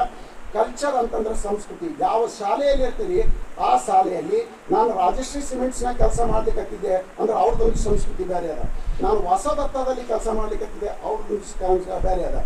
ಇಲ್ಲಿ ಗುರುರಾಜ್ ಅವರು ಸರ್ವಜ್ಞ ಕಾಲೇಜ್ ಎನ್ನುವ ಅವ್ರದ್ದೊಂದು ಸಂಸ್ಕೃತಿ ಬೇರೆ ಅದ. ಆರ್ಯಭಟ ಬಂದಿದ್ದಾರೆ, ಇವ್ರದೊಂದು ಸಂಸ್ಕೃತಿ ಅದ. ಇನ್ನೊಂದು ಶರಣಬಸವೇಶ್ವರ ಸಂಸ್ಥಾನಕ್ಕೆ ಅಥವಾ KBN ಹೋದ್ರೆ ಅವ್ರದ್ದೊಂದು ಸಂಸ್ಕೃತಿ ಅದ. ಸಂಸ್ಕೃತಿ ಹಾಗೆ ನಾವಿರಬೇಕು, ನಮ್ಮ ಹಾಗೆ ಸಂಸ್ಕೃತಿ ಇರೋದಿಲ್ಲ. ಅದಕ್ಕೆ ಯಾವುದೇ ಸರ್ಕಾರಿ ಶಾಲೆಯಲ್ಲಿ, ಪ್ರೈವೇಟ್ ಶಾಲೆಯಲ್ಲಿ, we must assimilate that culture and you cannot may that culture should be provided as like me ಅಂತ. ಆ ಆರ್ಗನೈಸೇಷನ್ ಕಲ್ಚರ್ ಅಂದರೆ ಏನು ಅಂತಂದರೆ ನಮ್ಮ ನಡತೆ. ಸೊ ಸ್ನೇಹಿತರೆ, ಹೆಡ್ ಮಾಸ್ಟರ್ ಆಗಿ ಏನು ಮಾಡಬೇಕು ಅಂತ ಅನ್ಲಿಕ್ಕೆ ನಾನು ಆಳವಾಗಿ ಹೇಳೋದಿಲ್ಲ. ಇಲ್ಲಿ ಎಲ್ಲೇ ಎಷ್ಟು ಜನ ಇದ್ದೀರಿ, ಒಂದೇ ಒಂದು ಉದಾಹರಣೆಯನ್ನು ಹೇಳಿ ನಾನು ಮಾಡಬಲ್ಲೆ, ಐ ಕ್ಯಾನ್ ಅಂತ. ನಾನು ಒಂದು 5-6 ಕೊಟೇಶನ್ ಹಾಕುವಾಗ ಕಲಾಂ ಸರ್ ಅವರು ಕೊನೆಗೆ ಒಂದು ಅನುವಾದ ಮಾಡುವಾಗ ಕೆಳಗೆಳೆ ಮುಂದೆ ಅವರು ಏನೇನು ಮಾತಾಡ್ಲಿಕ್ಕತ್ತಿದ್ರಿ ಅಂತಂದ್ರೆ ಅದು ಅವ್ರು ತಮಿಳ್ದಾಗ ಬರ್ತಿದ್ರು. ಯಾವಾಗಲೂ ಲೈಫ್ನಾಗ ಒಕೇಶನ್ ಹೋಮ್ ಸಿಗ್ತದ್ರಿ ಸರ್. ಎಲ್ಲರೂ ಹೆಡ್ ಮಾಸ್ಟರ್, ಟೀಚರ್, ಪ್ರಿನ್ಸಿಪಾಲ್ಸ್ ದಯಮಾಡಿ ಆ್ಯಕ್ಟಿಂಗು ಇನ್ಚಾರ್ಜ್ ಅನ್ಬೇಡ್ರಿ. You are think that you are a principal, you are representing your college. So ಅಲ್ಲಿ ಆ ಒಂದು ಹೇಳಿಕೆ ಹೇಳುವಾಗ ಅವರು ಬರ್ಕೋತಿದ್ರು, ತಮಿಳ್ದಾಗ ಬರೀತಿದ್ರು. ನಾನು ಅವ್ರಿಗೆ ಇಂಟ್ರೊಡ್ಯೂಸ್ ಮಾಡ್ಬೇಕಂದ್ರೆ ಒಂದು ಅರ್ಧ ಗಂಟೆ ಟೈಮ್ ಇಷ್ಟೇ ಸಿಕ್ತು. ಸ್ನೇಹಿತರೆ, ಅವಕಾಶಗಳು ಪದೇ ಬರೋಂಗಿಲ್ಲ. ಅವಕಾಶಗಳು ಬಂದಾಗ ಅದನ್ನು ಸದುಪಯೋಗ ಮಾಡಿಕೊಡ್ರಿ. ಅದು ನಮ್ಮ ಹಳ್ಳಿಯಾಗ ಈಗಲೂ ನಾವೊಂದು ಇದು ಬರಿತೀವಿ ಚಾಕ್ಪೀಸ್ನಿಂದ. ನನಗೆ ಗೊತ್ತಿಲ್ಲ ಯಾದಗಿರಿ ಕಡೆ ಹಳ್ಳಿಯಾಗ, ನಮ್ಮ ಕಲಬುರಗಿ ಕಡೆ ಯಾವುದೇ ಹಳ್ಳಿಗೆ ಹೋದ್ರೂ ಎಲ್ಲ ಹಳ್ಳಿಯಾಗ ಮನೆ ಮೇಲೆ ಚಾಕ್ಪೀಸ್ನಿಂದ ನಾಳೆ ಬಾ ಅಂತ ಬರ್ತಿರ್ತಾರೆ. ಅದು ನಾಳೆ ಬಾ ಯಾಕೆ ಬರೀತಾರೆ ನನಗೆ ಗೊತ್ತಿಲ್ಲ. ಜಗತ್ತಿನಲ್ಲಿ, ಜೀವನದಲ್ಲಿ ನಾಳೆ ಬಾ ಇಲ್ಲ, ನಾಳೆ ಅದು ಕೇವಲ ಕಾಲ್ಪನಿಕ ಸತ್ಯ ಇದೆ. ಸೊ ಅವರು ಇಂಟ್ರಡ್ಯೂಸ್ ಮಾಡುವಾಗ ನೀವು ಮಾತನಾಡುವ ಪೂರ್ವದಲ್ಲಿ ವಿಚಾರ ಮಾಡಬೇಕು. ದಯಮಾಡಿ ಅದರಲ್ಲಿ ನಾನು ಹೇಳಿಕೆಯನ್ನು ಹಾಕಿದ್ದೀನಿ. ಅವ್ರ ಬಗ್ಗೆ ಏನು ಹೇಳಬೇಕು ಅಂತಂದಾಗ ನನಗೆ ಏನೂ ತಿಳಿಯಲಿಲ್ಲ. ಕೊನೆಗೆ ನಾನೇನು ಹೇಳಿದೆ ಅಂತಂದು ಒಂದೇ ಒಂದು ಸೆಂಟೆನ್ಸನ್ನು ಹೇಳಿ, how you can create intellectual influence, you can go nearer to a person who is greater than you. ಅವ್ರನ್ನ ಫಸ್ಟ್ ಸಿಟಿಸನ್ ಆಫ್ ಇಂಡಿಯಾ ಇತ್ತಲ್ಲ, ಇಷ್ಟು ದೂರ ನಿಂದಿರ್ತಿದ್ದೆ ನಾನು. ಅವ್ರು ಮಾತಾಡೋ ಅದ್ರವ್ರು ಪದೇ ಕರಿತಿದ್ರು, you please come nearer to me. ಅದ್ರ ಸಲುವಾಗಿ ದುಡಿದವರು ಶಾಲೆ ಹುಡುಗರು, 7th ಸ್ಟ್ಯಾಂಡರ್ಡ್ ಹಳ್ಳಿ ಹುಡುಗರು, ಹೆಡ್ ಮಾಸ್ಟರ್ ಅವ್ರು ಎಲ್ರಿಗೂ ಸೆಕ್ಯೂರಿಟಿಲಿಂದ ದೂರ ಇಟ್ಟಿದ್ರು. ನಾವು ಬಾಜು ನಿಂತು ಫೋಟೋದಾಗ ಬಂತೇವೆ ಅಂದ್ರೆ ನೋಡಪ್ಪ ಅವ್ರಿಗೆ ಕರ್ಸಿದ್ರು ಅಂತ ಬರ್ತದೆ. ಹೀಗಾಗಿ ಹೇಳುವಾಗ ನಾನು ಒಂದು ಸೆಂಟೆನ್ಸನ್ನು ಹೇಳಿದೆ, ಅದನ್ನೇ ವಿನೂತನ, ಅದನ್ನೇ ಕ್ರಿಯೇಟಿವಿಟಿ, ಅದನ್ನೇ think out of the box, ಅದನ್ನೇ ಬೇರೆ ರೀತಿಯಿಂದ ಹೇಳ್ತಕ್ಕಂಥದ್ದು. ಎಲ್ಲರಂಗೆ ನಾನು ಹೇಳಿದ್ರೆ ಸಹಿತ ಅದ್ರಾಗೇನು ಸಬ್ಜೆಕ್ಟ್ ಅದ, ಎಲ್ಲರೂ BSc B.Ed ಎಲ್ಲರೂ ಸೇಮ್ ಸಿಲೆಬಸ್, ಎಲ್ರಿಗೂ ಸೇಮ್ ಕ್ವಶನ್ ಪೇಪರ್. ಆದ್ರೆ ಒಂದು ಟೀಚರ್ BSc B.Ed ಮಾಡಿದ್ದು 100% ರಿಸಲ್ಟ್ ಯಾಕೆ ಬಂತು, ಇನ್ನೊಬ್ರದ್ದು ಯಾಕೆ ಬರಲಿಲ್ಲ. ಹಾಗಾಗಿ ಅವ್ರ ಬಳಿ ವಿನೂತನ ಅದ. ಆ ವಿನೂತನೆ ಏನಿತ್ತು ಅಂದರೆ ನಾನು ಅವಾಗ ಏನು ಮಾಡಿದೆ ಅಂತಂದ್ರೆ ಅವರಿಗೆ, when Dr. Radhakrishnan became the President of India, BBC had reported, ಇವತ್ತು BBC ಬಗ್ಗೆ ಭಾಳ ಚರ್ಚೆ ಅಂದ್ರೆ ಆ ಮಾತು ಬೇರೆ. BBC had reported that India got what Plato said philosopher king. Radhakrishna ಅಧ್ಯಕ್ಷರಾದಾಗ BBC-ದಲ್ಲಿ ಏನು ಹೇಳ್ತು ಅಂತಂದರೆ ಭಾರತಕ್ಕೆ ಪ್ಲೇಟೋ ಹೇಳಿರ್ತಕ್ಕಂಥ ಫಿಲಾಸಫರ್ ಕಿಂಗ್ ತತ್ವಶಾಸ್ತ್ರಜ್ಞ ರಾಜ ಇರಬೇಕು ಅಂತದ್ದು ಬಂತು ಅಂತ.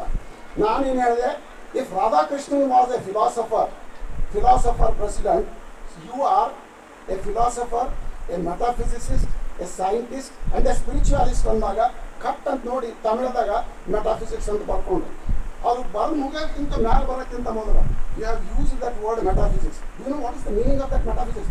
S sir, I know it. Tell me ಅಂತ ಅದು ಹೇಳೋದನ್ನು ಅವರು ಒಪ್ಪಲಿಲ್ಲ. ಅದು ಒಂದು ಹೇಳೋದ್ರಿಂದ ಅವ್ರಿಗೊಂದು ಕನ್ವಿನ್ಸ್ ಏನಾಯ್ತು ಅಂದ್ರೆ ಅವ್ರು ಭಾಷಣ ಮಾಡೋದಕ್ಕಿಂತ ಈಗ ನಾವು ಏನಿಲ್ಲಿ ಮಾತಾಡ್ಲಿಕ್ಕೆ ಹತ್ತಿರ್ತೀವಿ, ಜನ ಏನು ತಿಳ್ಕೊತಾರೆ ಅಂದ್ರೆ ನಾ ಎಕ್ಸ್ಟೆಂಪೋರ್ ಮಾತಾಡ್ಲಿಕ್ಕೆ ಇಲ್ಲೊಂದು ಟ್ಯಾಬ್ ಇತ್ತು, ಅವ್ರಿಗೆ ಒಂದು ಸಿಸ್ಟಮ್ ಇತ್ತು. ಅವ್ರ PA ಹಿಂದೆ ಕೂತು ಹಿಂಗೆ ಬಟನ್ ಹೊತ್ತು ಹಿಂಗೆ ಸ್ಕ್ರೋಲಿಂಗ್ ಆಗ್ತಿತ್ತು. ಆ ಸ್ಕ್ರೋಲಿಂಗ್ ಅದು ನೋಡಿದ ತಕ್ಷಣ ಅವ್ರು ಹೇಳ್ತಿದ್ರು, ಮುಂದೆ ಹೋಗ್ತಿದ್ರು.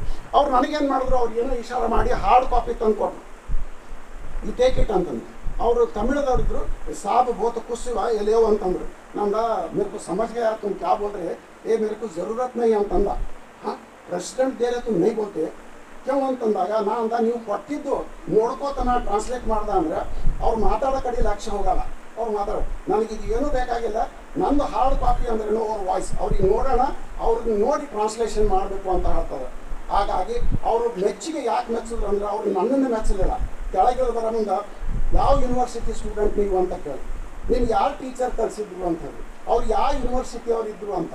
ಆ ಯೂನಿವರ್ಸಿಟಿ ಹೆಸರು ಹೇಳಿದ ಮೇಲೆ, ಆ ಪ್ರೊಫೆಸರ್ ಹೆಸರು ಹೇಳಿದ್ಮೇಲೆ ಅವ್ರು ಖಂಡಿತವಾಗಿ ಏನಂದ್ರೆ, ಹಾಂ, that is why teachers they teach as their teachers have taught. ಅವ್ರು ಏನಂದ್ರು, ಟೀಚರ್ಸ್ ಹೆಂಗೆ ಕಲಿಸ್ತಾರಂದ್ರೆ ಅವ್ರಿಗೆ ಅವ್ರ ಟೀಚರ್ ಹೆಂಗೆ ಕಲಿಸ್ಯಾರ ಹಂಗೆ ಅವ್ರು ನಕಲು ಮಾಡಿ ಅವ್ರಂಗೆ ಆಗ್ಬೇಕಂತಾರ ಅಂತ. ನಾನೊಬ್ಬೊಬ್ಬರ ಹೆಸರು ಹೇಳಿದ ತಕ್ಷಣ ಅವ್ರಂದ್ರು, is he the only teacher who has taught you ಅಂತ ಕೇಳು. ಅವ್ರೊಬ್ಬರೇ ಇದ್ರೇನು, ನಂದು there were about 8 teachers in my PG level. Then why did you name only one teacher ಅಂತ ಕೇಳು. Sir, he was from Uttar Pradesh. He was the second Indian to get PhD from Harvard in the 1960s. Oh, he was second Indian to get from PhD Harvard. Then who was the first Indian ಅಂತ ಕೇಳು. ನಾನು the first Indian was Dr. Majumdar, who happens to be the teacher of my teacher ಅಂತ ಹೇಳ್ದ. ಅಂದಗಳಿಗೆ that is like generation of teachers ಬರ್ತದೆ. ಆ ನಿಟ್ಟಿನಲ್ಲಿ ಸ್ನೇಹಿತರೆ, ನಾವು ನೀವೇನು ಕಲಿಸ್ಲಿಕ್ಕೆ ಪ್ರಯತ್ನ ಮಾಡ್ಲಿಕ್ಕತ್ತೀವಿ, ಅದು ನಿಮ್ಮದಲ್ಲ, ನಮ್ಮ ಪೂರ್ವಜರ ಒಂದು ಪರಂಪರೆಯನ್ನು ನಾವು ಮುಂದುವರಿಸ್ಕೊಂಡು ಹೋಗಿರ್ತೀವಿ. There is a rich heritage of teaching in India. ಆ ಹೆರಿಟೇಜನ್ನು ಮುಂದುವರಿಸ್ತಾ ಹೋದಾಗ ನಾನು ಓದುವಾಗ ಬಳಪ ತಗೊಂಡು ಪಾಟಿ ಮೇಲೆ ಬರೆಸಿ ಅದು ಅಳಿಸು ಅಂತಂದ್ರೆ ಶರ್ಟ್ ಹಿಂಗೆ ಬಾಯಾಗಿ ಇಟ್ಕೊಂಡು ಅದನ್ನು ತಿದ್ದು ಅಳಿಸ್ತಿದ್ದೆ. But today that has gone change ಆಗಿರುತ್ತೆ. ಅದಕ್ಕೆ ಆಲ್ಬರ್ಟ್ ಐನ್ಸ್ಟೀನ್ ಹೇಳಿರ್ತಕ್ಕಂಥದ್ದು ಅತಿ best definition which is the base for anything ಏನು ಅಂತಂದರೆ, education is to receive the information or the knowledge from your predecessors with honour and enrich it and one day leave it to the next generation to follow. ಶಿಕ್ಷಣ ಅಂದರೆ ನಿಮ್ಮ ಪೂರ್ವಜರಿಂದ ಅವರು ಕೊಟ್ಟಿರ್ತಕ್ಕಂಥ ಜ್ಞಾನವನ್ನು ಆದರದಿಂದ ಸ್ವೀಕರಿಸಿ ಅದನ್ನು ಶ್ರೀಮಂತ ಮಾಡಿ ಮುಂದಿನ ಪೀಳಿಗೆಗೆ ಇನ್ನೂ ಶ್ರೀಮಂತ ಮಾಡಲಿಕ್ಕೆ ಬಿಟ್ಟು ಕೊಡಬೇಕು. ಅದನ್ನೇ ಕಂಟಿನ್ಯೂಟಿ ಅಂತ ಹೇಳ್ತೀವಿ ಸರ್. ಆ ನಿಟ್ಟಿನಲ್ಲಿ ನಮ್ಮ ಇಂಡಿಯಾದಾಗ ಇದು ಟೀಚರ್ಸ್ ಪರಂಪರೆಯಾದ ಟೀಚಿಂಗ್ ಆ ಒಂದು ಪರಂಪರೆಯನ್ನು ಉಳಿಸಲಿಕ್ಕೆ ಭಾರತವೇ ನಮ್ಮ ಕಡೆಗೆ ಒಂದು ಆಡಳಿತ ಅಂತಲ್ಲ, ಒಂದು ದಕ್ಷತೆಯಿಂದ ನೋಡಲಿಕ್ಕಾಗ್ತದೆ. ಭಾರತದಲ್ಲಿ ವರ್ಷದಲ್ಲಿ 3 ಖಂಡಗಳು ಅಂತ ಹೇಳ್ತೀವಿ, 3 ದೇಶಗಳು, ಅಭಿವೃದ್ಧಿ ಹೊಂದದೇ ಇರತಕ್ಕಂಥವು, ಅಭಿವೃದ್ಧಿ ಹೊಂದುತ್ತಿರುವವರು, ಅಭಿವೃದ್ಧಿ ಹೊಂದಿದ ಅಂತ ಹೇಳ್ತೀವಿ. Under developing and developed. India is just ಒಂದು ಗೋಲಿ ಹೊಡೆದ್ರೆ ಹಂಗೆ ನಾಬಾಳ್ಮೆ ಚುಕ್ಕೆ ಅಂತಾರಲ್ಲ, ಹಂಗೆ ನಾವು ಎಲ್ಲಿ ಅಂದ್ರೆ ಅಭಿವೃದ್ಧಿ ಹೊಂದಿದ ರಾಷ್ಟ್ರಕ್ಕೆ ಸಮೀಪ ನಿಂತೀವಿ. ಇವತ್ತು ಅಮೆರಿಕಾಕ್ಕೆ ಹೋಗ್ರಿ, ಜರ್ಮನ್ಗೆ ಹೋಗ್ರಿ, ಮರ್ಸಿಡಿಸ್ ಬೆಂಜ್ಗೆ ಹೋಗ್ರಿ, ಎಲ್ಲೇ ಹೋಗ್ರಿ, Indians you find on the top. ಯಾವುದೇ ಡಾಕ್ಟರ್ಗೆ ಹೋಗ್ರಿ, ನಮ್ಮ ಡಾಕ್ಟರ್ಸ್ ಇಲ್ಲ. ಯಾವುದೇ ಹಾಸ್ಪಿಟಲ್ಗೆ ಹೋಗ್ರಿ, ದುಬೈಗೆ ಹೋಗ್ರಿ, ಅಮೆರಿಕಕ್ಕೆ ಹೋಗ್ರಿ, ಲಂಡನ್ಗೆ ಹೋಗ್ರಿ, ಬಾಂಬೆಗೆ ಹೋಗ್ರಿ, ನಮ್ಮ ಇಂಡಿಯನ್ ನರ್ಸಸ್ ಇಲ್ಲ. The best teacher in USA American university judge ಮಾಡಿದಾಗ ಒಬ್ಬ ತಮಿಳು ಒರಿಜಿನ್ ಇರ್ತಕ್ಕಂಥ 3ನೇ ಪೀಳಿಗೆ ಇಂಡಿಯನ್ ಫಿಸಿಕ್ಸ್ ಪ್ರೊಫೆಸರ್ ಬಂದರು. ನಾನು ಹೇಳ್ತಕ್ಕಂಥಂದರೆ ಇಂಡಿಯಾದ ಕ್ಯಾರೆಕ್ಟರ್ ಅಂತಂದ್ರೇನು, ಇಂಡಿಯನ್ ಕ್ಯಾರೆಕ್ಟರ್ ಅಂದ್ರೇನು, ನಮ್ಮ ರಕ್ತದಲ್ಲಿನೇ ಶ್ರೇಷ್ಠತೆ ಅದು, ನಮ್ಮ ರಕ್ತದಲ್ಲಿನೇ ಗುಣ ಅದ. ನಮ್ಮ ಗುಣ DNA RNA ಅಲ್ಲ, ನಮ್ಮದು ಸ್ಯಾಟಿಸ್ಫ್ಯಾಕ್ಷನ್. ಅದಕ್ಕೆ ನಾವು ಶ್ರೇಯ. ನಾವು ಶ್ರೀಮಂತರಾಗಲಿಲ್ಲ ಅಂದ್ರೆ ನಮ್ಮ ವಿದ್ಯಾರ್ಥಿಗಳು ಶ್ರೀಮಂತ ಆಗಲ್ಲ. If you want to enrich your students, we must become rich first. How to enrich? And that is called as learning, learning, learning.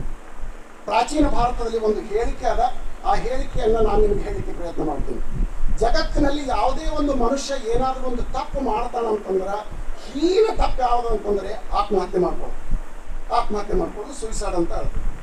ಆದರೆ ಆ ಒಂದು ಉಪನಿಷತ್ತಿನಲ್ಲಿ ಅದೊಂದು ಸಂಕೇತ ಸಂದೇಶದಲ್ಲಿ ಏನು ಹೇಳ್ತಾನೆ, ಯಾವುದೇ ಒಬ್ಬ ವ್ಯಕ್ತಿ ತನ್ನನ್ನು ತಾನು ಶ್ರೇಷ್ಠ ಮಾಡ್ತಕ್ಕಂಥ ಪ್ರಯತ್ನ ಮಾಡುವುದಿಲ್ಲವೋ ಆತ ಆತ್ಮಹತ್ಯೆ ಮಾಡೋದಕ್ಕಿಂತ ಕಡಿಮೆ ನೀಚವಾಗಿರ್ತಕ್ಕಂಥ ಒಂದು ಕಾರ್ಯ ಅಂತ ಹೇಳ್ತೀವಿ.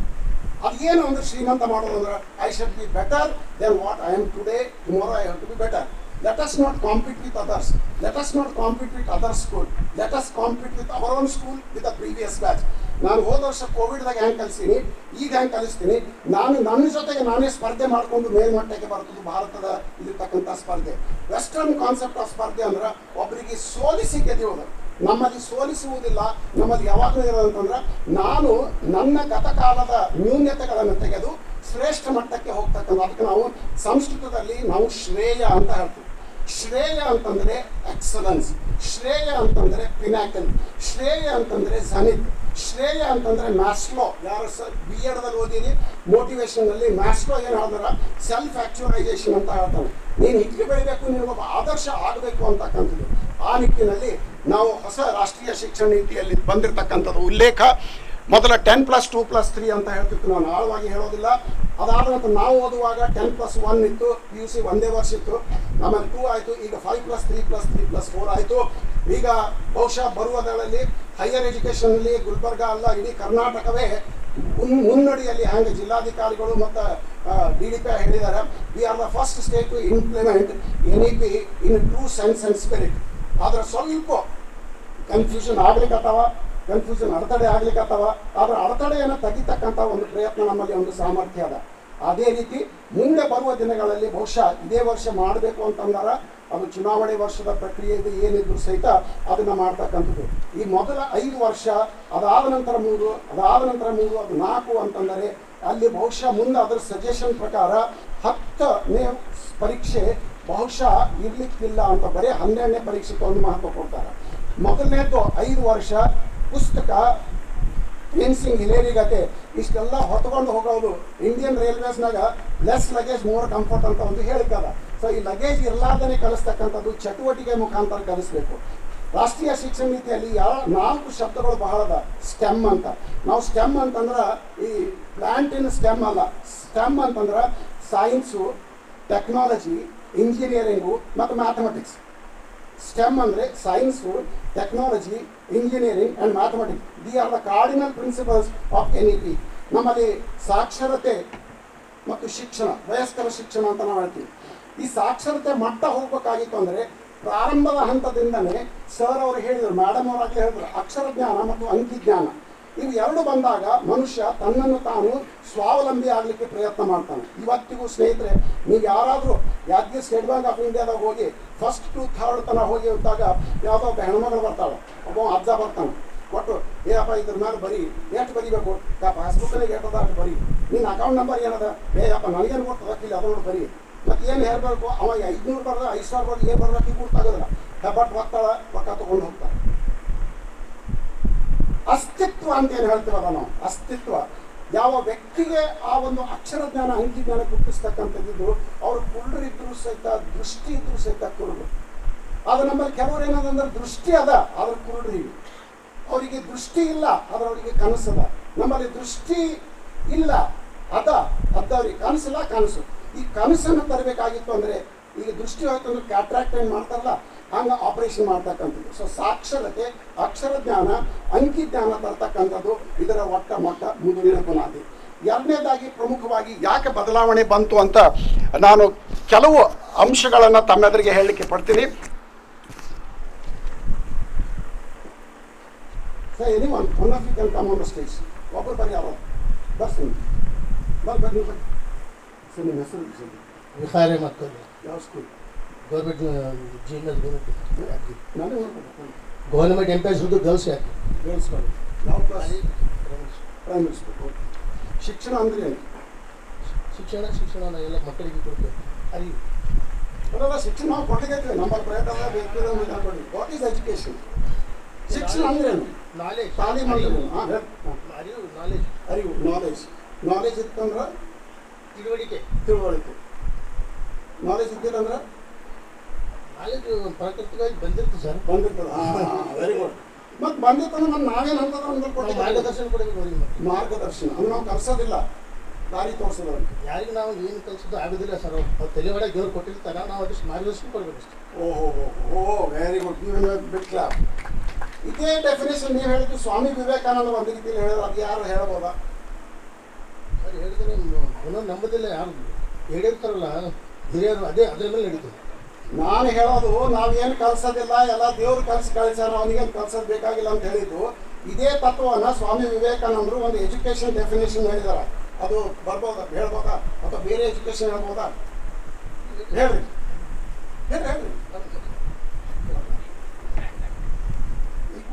ಎಲ್ಲಿ ಹೋಗ್ತೀರಿ? ಓಕೆ, ಇವ್ರೇನು ಹೇಳಿದ್ರು, ಯಾವುದು ಕಲ್ಸೋದು ಬೇಕಾಗಿಲ್ಲ. ಅವ ಜನ್ಮ ತಾಳಿದಾಗೆ ಅವನಲ್ಲಿ ಒಂದು ಕೌಶಲ್ಯ ಇರ್ತದೆ. ಆ ಕೌಶಲ್ಯ ಅವನಲ್ಲಿ ಅದಂತೇಳಿ ಅವನಿಗೆ ಗೊತ್ತಿರ್ತದೆ ಅನ್ರಿ. ನಿಮ್ಮಲ್ಲಿ ಫಸ್ಟ್ ಸ್ಟ್ಯಾಂಡರ್ಡ್ನಾಗ ಯಾವುದೋ ಒಂದು ಹುಡುಗ ಬರ್ತದ, ಅವನ ಬಳಿ ಒಂದು ಕೌಶಲ್ಯ ಅದ ಅಂತೇಳಿ ಅವನಿಗೆ ಗೊತ್ತಿರ್ತದೇನು? ಗೊತ್ತಿರೋದಿಲ್ಲ ಸರ್. ಮತ್ತು ಅವನಿಗೆ ಗುರ್ತು ಮಾಡೋದು ಯಾರು? ಶಿಕ್ಷಕರು ಮಾಡಬೇಕು. ಸೊ ಇದೇ ಒಂದು ಡೆಫಿನೇಷನ್ನ ಇವರು ಹೇಳಿದ್ದೇ ಸ್ವಾಮಿ ವಿವೇಕಾನಂದರು ಹೇಳಿದ್ದು. ಅದು ಏನಂದರೆ, education is a manifestation of the perfection which is already hidden in all human beings irrespective of caste, color, race or nationality. ಜಾತಿ, ಮತ, ಪಂಥ, ಧರ್ಮ, ವರ್ಣ ಇವೆಲ್ಲವುಗಳನ್ನು ಬದಿಗೊತ್ತಿ ಯಾವುದೇ ಒಬ್ಬ ವ್ಯಕ್ತಿ ಏನು ಜನ್ಮ ತಾಳಿದಾನ, ಆ ಜನ್ಮದಿಂದಲೇ ಆ ಮಗುವಿನಲ್ಲಿ ಒಂದು ವೈಶಿಷ್ಟ್ಯತೆ ಇರ್ತದೆ. ಆ ವೈಶಿಷ್ಟ್ಯತೆ ಏನದಂತ ಅವನಿಗೆ ಗೊತ್ತಿರೋದಿಲ್ಲ. ಆ ವೈಶಿಷ್ಟ್ಯತೆಯನ್ನು ಹೊರಗೆ ತೆಗಿತಕ್ಕಂಥ ಪ್ರಯತ್ನ ಮಾಡುವುದೇ ಅದಕ್ಕೆ ನಾವು ಶಿಕ್ಷಣ ಅಂತೇವಿ, ಶಿಕ್ಷಣ ಅಂತ ಹೇಳ್ತೀವಿ.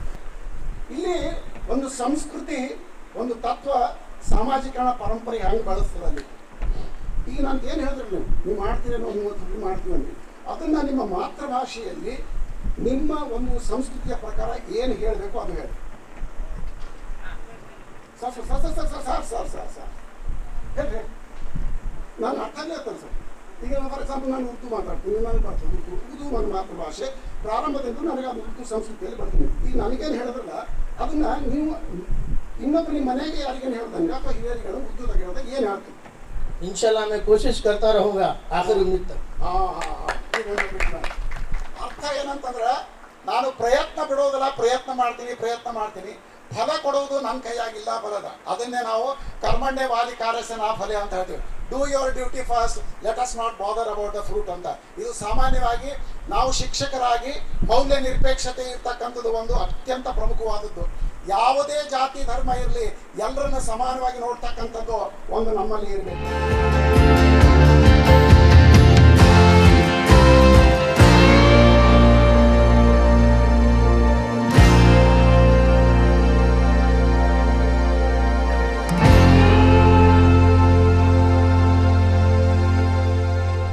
ಪ್ರಿನ್ಸಿಪಾಲ್ ಬಗ್ಗೆ ಭಾಳ ಕೇಳಿದ್ದಾರೆ.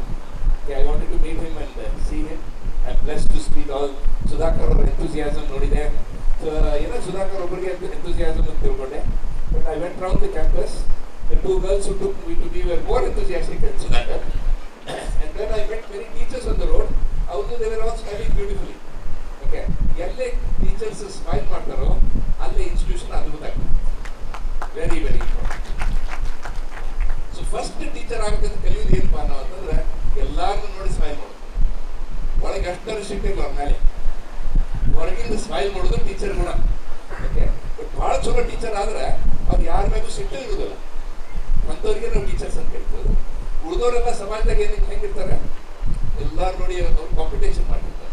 ಟೀಚರ್ ಅಂದ್ರೆ ಏನು ಮಾಡ್ತಿರ್ತಾರೆ, ಪ್ರೀತಿ ಹಂಚ್ತಿರ್ತಾರೆ. ಅದು ಪ್ರೀತಿ ಹಂಚೋರ್ದು ಟೀಚರ್, ಪ್ರೀತಿ ಹಂಚೋರೇ ಟೀಚರ್. ಅದನ್ನ ಜ್ಞಾನ ಯೂಸ್ ಮಾಡಿಕೊಂಡು, ನಾಲೆಜನ್ನು ಯೂಸ್ ಮಾಡಿಕೊಂಡು ಪ್ರೀತಿ ಹಂಚ್ತಾರೆ. The purpose of this.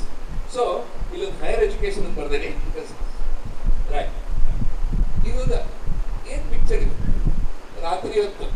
ಈಗ ನಾವು ಬೆಂಗಳೂರು ಡೆಲ್ಲಿ ಒಳಗೆ ಇದ್ದವ್ರು ನಾವು ಇಷ್ಟು ಚಂದ ಕಾಣೋದಿಲ್ಲ ಆಕಾಶ ರಾತ್ರಿ ಹೋದ್ರೆ. ಎಲ್ಲ ಬರೀ smoke everywhere it is. We don't see the stars. But in place like Yadgir, ಅದು ಹೊರಗೆ ಔಟ್ ಆಫ್ ದ ಸಿಟಿ ಬಂದ ರಾತ್ರಿ, if U C the sky, it's amazing. ಮೊದಲು ಎಷ್ಟು ಚಂದ ನಕ್ಷತ್ರ ಕಾಣ್ತದೆ. ನಿಮ್ಗೆ ಗೊತ್ತಿದೆ ಎಷ್ಟು ನಕ್ಷತ್ರಗಳು ನೀವು ಕಾಣ್ತಾವೆ ನೋಡಿರಿ, ಲೆಕ್ಕ ಮಾಡಿರಿ. ಯಾಕೆ ಮಾಡಿಲ್ಲ? ಟ್ರೈ ಮಾಡಿರಿ, ಸಣ್ಣವರಿಂದ ಟ್ರೈ ಮಾಡಿರ್ತೀವಿ ಅದಲ್ಲ, ಗಣಸಕ್ಕೆ ನೋಡಿರ್ತೀವಿ, ಅಲ್ಲೊಂದು ಇಲ್ಲೊಂದು 4, 5, ಮತ್ತೆ ಮತ್ತೆ 1, 2, 3, 4, 5 ಅಂತ ಹೋಗ್ತಿರ್ತೀವಿ. We can actually see about 5,000 stars. We can actually see in the bare eyes, we can see about 5,000 stars. But scientists using telescopes, okay, the latest telescope ಯಾರು ಕೇಳಿದ್ರೆ ಯಾರು ಹೆಸರು ಹೇಳ್ತೀರಿ?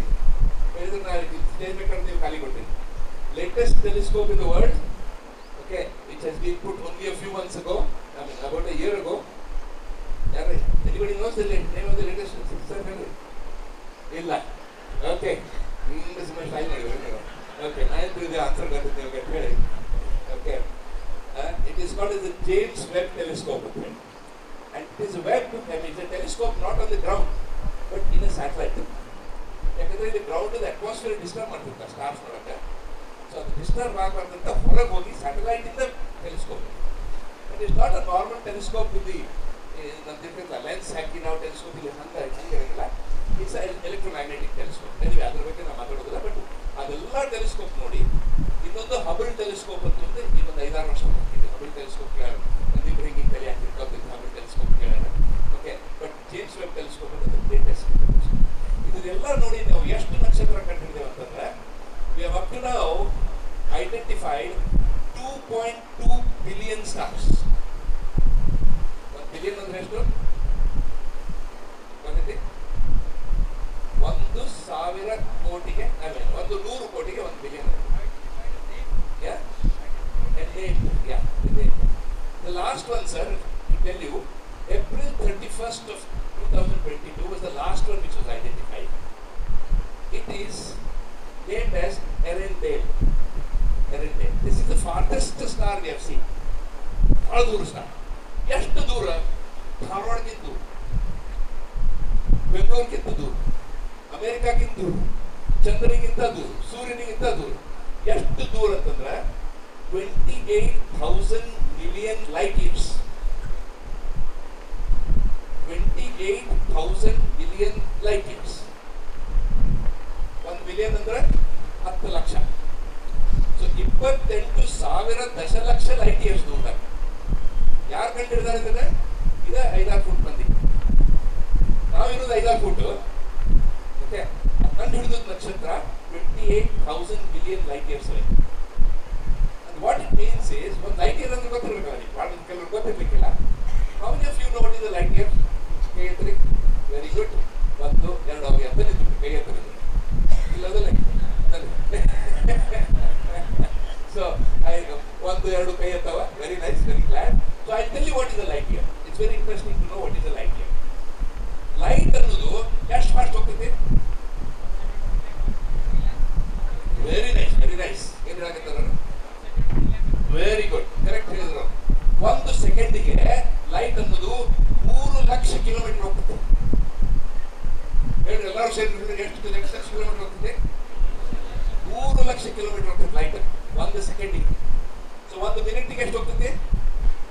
ಲೆಕ್ಕ ಮಾಡಿ ನೋಡೋಣ. ಊಟ ಹೊಡೆದು ಬಂದಿರಿ, ಲೆಕ್ಕ ಮಾಡಿ ನೋಡೋಣ. Okay, 3 lakh kilometre multiplied by 60. ಹೌದಲ್ಲ? 1 ನಿಮಿಷಕ್ಕೆ. 1 ತಾಸಿಗೆ ಎಷ್ಟು ಹೋಗ್ತೈತಿ? 3 lakh multiplied by 60 multiplied by 60. 1 ತಾಸಿಗೆ. 1 ದಿವಸಕ್ಕೆ ಎಷ್ಟು ಹೋಗ್ತೈತಿ? 3 lakh multiplied by 60 multiplied by 60 multiplied by 24. ಈಗ 1 ವರ್ಷಕ್ಕೆ ಎಷ್ಟು ಹೋಗ್ತೈತಿ? ಈಗ ಎಲ್ಲ ಕೂಡ ಹೇಳೋದ 3 ಲಕ್ಷ ಹೇಳ್ರಿ. 3 lakh multiplied by 60 multiplied by 60 multiplied by 24. ಜೋರ್ಲೆ ಭಾಳ ಊಟ ಹೆಚ್ಚಿಗೆ ಕೊಟ್ಬಿಡ್ರಿ ಸರ್. ನೆಕ್ಸ್ಟ್ ಟೈಮ್ ಇಷ್ಟು ಕೊಡ್ಬೇಡ್ರಿ, ಸ್ವಲ್ಪ ಕೊಡ್ರಿ ಸಾಕು. ಪಾಪು ಎಷ್ಟು ಇಂಟ್ರೆಸ್ಟ್ ಬಂದಾರ ಅವ್ರು ಮಲಕ್ ಹಾಕ್ತಿರ್ತೀವಿ. Multiplied by 365 365. ಇಷ್ಟು ಡಿಸ್ಟೆನ್ಸು 1 ವರ್ಷದಾಗ ಲೈಟ್ ಹೋಗ್ತೈತಿ. ಇದಕ್ಕೆ ನಾವು ಏನಂತೀವಿ ಅಂತಂದ್ರೆ ಪ್ರಕಾಶ ವರ್ಷ ಅಂತ ಕನ್ನಡ ಕರಿತೀವಿ, ಇಲ್ಲ ಅಂದ್ರೆ ಲೈಟ್ ಇಯರ್ ಅಂತ ಇಂಗ್ಲಿಷ್ ಆಗ್ತೈತಿ. ಸೊ ವಿಚಾರ ಮಾಡ್ರಿ, ಈ 5-6 ಫುಟ್ ಮನುಷ್ಯ 28,000 ದಶಲಕ್ಷ ಲೈಟ್ ಇಯರ್ಸ್ ದೂರದಾಗಿಂದ ನಕ್ಷತ್ರ ಕಂಡಿಡ್ದ. ಅಮೇಜಿಂಗ್ ಅಲ್ಲ? Think about it. It's so beautiful. ಇದಕ್ಕಿಂತ ಏನ್ ಬೇಕು ಅಚೀವ್ಮೆಂಟ್. ಸೊ ಇದರಲ್ಲಿ ನಾನು ಒಮ್ಮೆ ಕರ್ನಾಟಕ ಕಾಲೇಜ್ನಾಗ ನಾವು ಓದ್ತಿರ್ಬೇಕಾರೆ ಲೈಬ್ರರಿಗೆ ಹೋಗ್ತಿದ್ವಿ. ಯಾಕೆ ಹೋಗ್ತಿದ್ವಿ? ಅಲ್ಲಿ ಚಂದ ಹುಡುಗಿಯರ ನೋಡಕ್ ಎಲ್ಲರೂ ಹಂಗ ಹೋಗ್ತಿದ್ವಿ ಲೈಬ್ರರಿಗೆ. ಇಲ್ಲಿ ಯಾರು ಲೈಬ್ರರಿಗೆ ಹೋಗ್ತಾರೆ? ಬುಕ್ ಓದಕ್ಕೆ ಯಾರು ಹೋಗ್ತಾರೆ? ಓಕೆ, ಚಂದ ಹುಡುಗಿಯರ ನೋಡಕ್ ಹೋಗ್ತಾರೆ. ಸೊ ಹೊಂಟಿದ್ದೆ. ಒಂದ್ ದಿವಸ ಎಂಟ್ರೆನ್ಸ್ ನಾಗ ಈ ಪಿಕ್ಚರ್ ಹಾಕಿದ್ರು. ಇದು ಎಷ್ಟು ಚಂದ ಕಾಣಿಸ್ತಂದ್ರೆ ಆ ಹುಡುಗಿಯರ್ ನೋಡ್ಬಿಟ್ಟು ಇಂತ ನೋಡಿ. ಯಾಕಂದ್ರೆ ಈ ಬರೀ ಪಿಕ್ಚರ್ ಅಲ್ಲ, ಈ ಪಿಕ್ಚರ್ ನಾವು ಬಹಳ ಸತ್ತೆ ನೋಡಿ. ಹೌದಲ್ಲ, ಈ ಪಿಕ್ಚರ್ ನೋಡಿ. ಇದು it said our Milky Way galaxy is somewhere here. ಒಂದು ಗ್ಯಾಲಕ್ಸಿ, ನಾವೇನು ಗ್ಯಾಲಕ್ಸಿ ಒಳಗೆ ಅದೇವಲ್ಲ, ಅದು ಸಮ್ವೇರ್ ಹಿಯರ್ ಅಂತ ಹೇಳಿ. ಅಷ್ಟು ದೊಡ್ಡ ಮಿಲ್ಕಿ ವೇ ಗ್ಯಾಲಕ್ಸಿಗೆ ಇದು ಸಮ್ವೇರ್ ಹಿಯರ್, ಅದು ಸಿಗಂಗಿಲ್ಲ, ಗೊತ್ತಾಗಿಲ್ಲ. ಏನು ಕಾಣಿಸ್ತಾರೆ ಶಾಲೆ ಓದಿದ್ವಿ, ಬಟ್ ಆ ಫೀಲಿಂಗ್ ಬಂದಿದ್ದಿಲ್ಲ. I tell you later why, what is education. ನಾವು ತಿಳ್ಕೊಂಡಿದ್ದನ್ನ ಫೀಲಿಂಗ್ ಬರ್ಬೇಕು. ನಾವು ಏನು ಓದ್ತೇವೆ ಕ್ಲಾಸ್ನಾಗ ಅದನ್ನು ಫೀಲ್ ಮಾಡ್ಕೊಂಡಾಗ ಮಜಾ ಬರುತ್ತೆ. So we say in education we connect three things: the head, the heart and the hand. Connecting three things is education. ನಾವು ಓದಿದ್ವಿ ಇಷ್ಟು, ಇದು ಅಷ್ಟು, ಇದು ಇಷ್ಟು ಅಂತ ಎಲ್ಲ ನಂಬರ್ ಓದಿದ್ವಿ. ಬಟ್ ಅದು ಮನಸ್ಸಿಗೆ ಹತ್ತಿದ್ದೇ ಇಲ್ಲ. ತಲೆಗೆ ಉಳಿದಿತ್ತು. ತಲೆಗೆ ಉಳಿದ್ರೆ ಅದು ಏನು ಉಪಯೋಗ ಇಲ್ಲ, ಏನಿಲ್ಲ. ಅದು ಹೃದಯಕ್ಕೆ ಬಡಿಬೇಕು. 28,000 ಬಿಲಿಯನ್ ಲೈಟ್ ಇಯರ್ಸ್ ಅನ್ನೋದು ಹೆಂಗೆ ಹೇಳ್ಬೇಕು ನಾವು? ಅಯ್ಯೋಯಪ್ಪ ಅಂತ ಹೇಳ್ಬೇಕು. ಅವಾಗ ನನ್ನ ಮನಸ್ಸಿಗೆ ಹೊಡಿತದೆ. ಆ ಮನಸ್ಸಿಗೆ ಹೊಡಿದ ವಿಷಯ ಎಂದೂ ಮರೆಯುವುದಿಲ್ಲ. ಬರೇ ತಲೆಯಾಗಿಟ್ರೆ ನೆನಪು ಹಾಕುತ್ತೆ. ಆ ತಲೆ ಮನಸ್ಸಿಗೆ ಹೊಡೆದ್ಕೊಳ್ಳೆ ಏನಾಗ್ತದ,